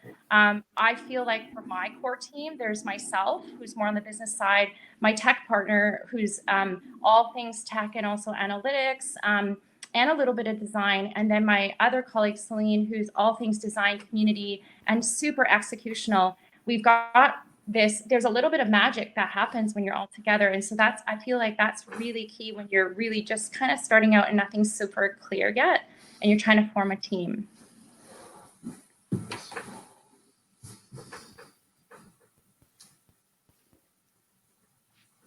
Pal, did you have anything to add to that one? I see your mic is on. Yeah, I'm writing it out right now, but totally agree with a lot of the things that Anna said. If you're evaluating whether or not to launch a new business, you can check in with your alma mater. For those of you who went to UBC, at UBC Lean Launchpad is a program that we did, and they helped us navigate just the fundamentals of what is your business idea, how can you flesh it out, should you be an entrepreneur or not, when should you launch this business if you know that it's valid. If you don't have time to invest in that program, or if you didn't go to UBC, you can also look up Business Model Canvas or Lean Model Canvas. They're adaptations that allow you to plan out a business model and how to test until you find a right core business model to launch your business. And there's some other funding opportunities as well if you're starting a side hustle, whether that's from a loan to some grant work that you can hire your first employees with. So there are a lot of resources in Canada for sure for women entrepreneurs and new entrepreneurs. Fantastic. Those are some great resources to have. I know that SFU alumni can also go to, there's the Venture Connections program, which is a similar under the Innovate thing of, is a business idea viable for current students, alumni, that sort of thing as well.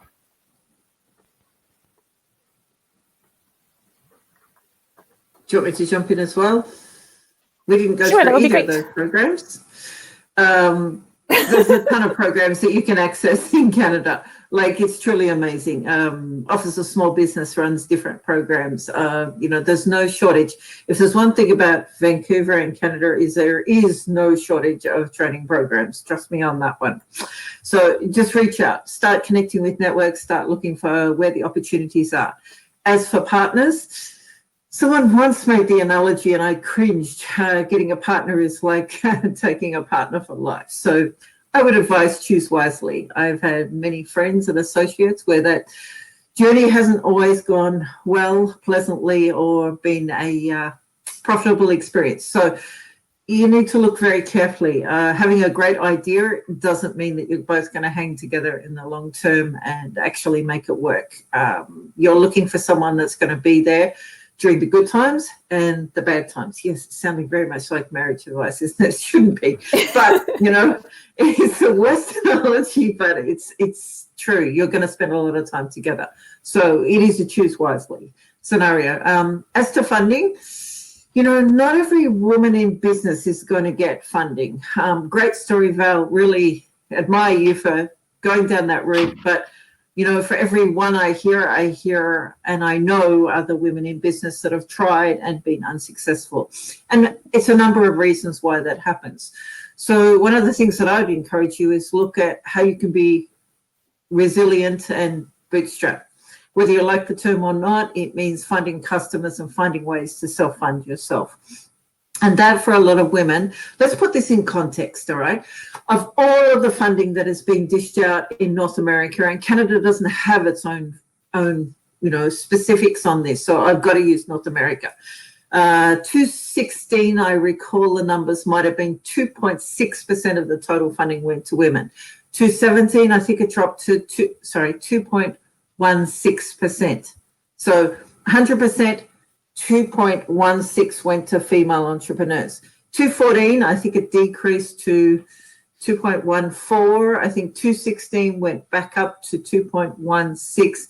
And this year, I actually saw articles celebrating that it had reached 2.18%.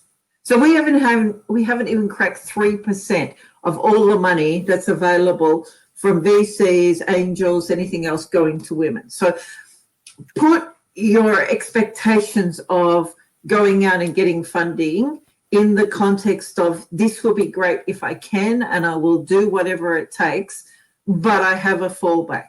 And that's really for entrepreneurs. You always have to have the plan B, the plan C, D, and E and F probably if COVID comes along.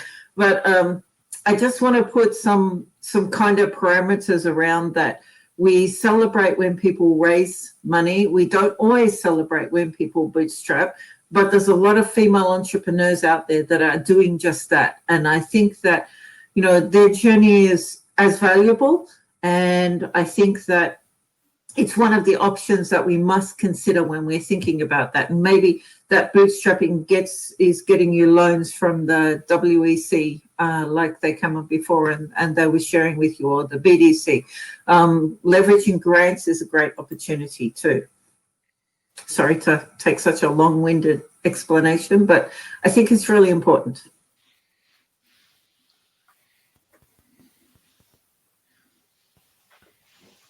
Thank you very much.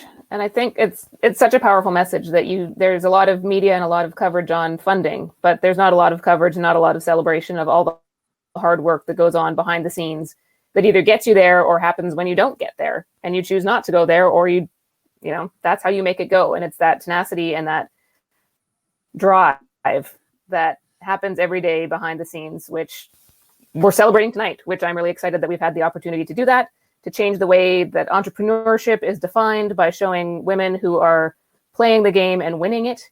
And I'm just so thrilled to have been here tonight to share this with all of you.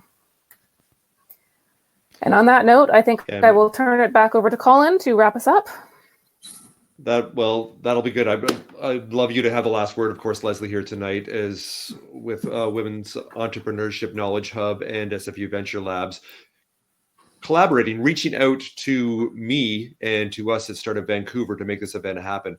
We were looking to have this as a live event on March 18th. That obviously did not happen because of the COVID situation, and we've managed to reimagine that and present it here tonight. And I've learned a ton. I've been inspired. I thank you all for participating in this.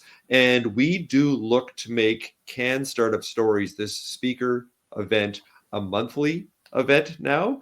And the plan is in July is to celebrate Indigenous entrepreneurs, and then in August to celebrate social impact entrepreneurs, and keep rolling that out as we go. And that is part of our why and part of that key for us as one of those pillars to our really what we do and why we do it. Our core values is, as I mentioned earlier, is to support and invite and welcome all entrepreneurs. And we're trying our best to do that. And we can always do better. And hopefully everybody here today has learned something, has connected with some new people, has one new resource. And if that's the case, then it's all been worthwhile. So I thank you very much for participating. And with Big Marker and our technology here, it's the first time I've had the pleasure of working with this. We're still working out some kinks here. We're only going to get better, but this has been great. So thank you all for participating. And Lesley, I'll turn it back over to you for the last word before we say goodnight. Well, I think I would like to end by thanking each and every one of our audience members for joining us tonight, and each of our panelists for being a part of it, and to hope that we continue to succeed and help each other get there. On that note, have a good night, and thank you so much.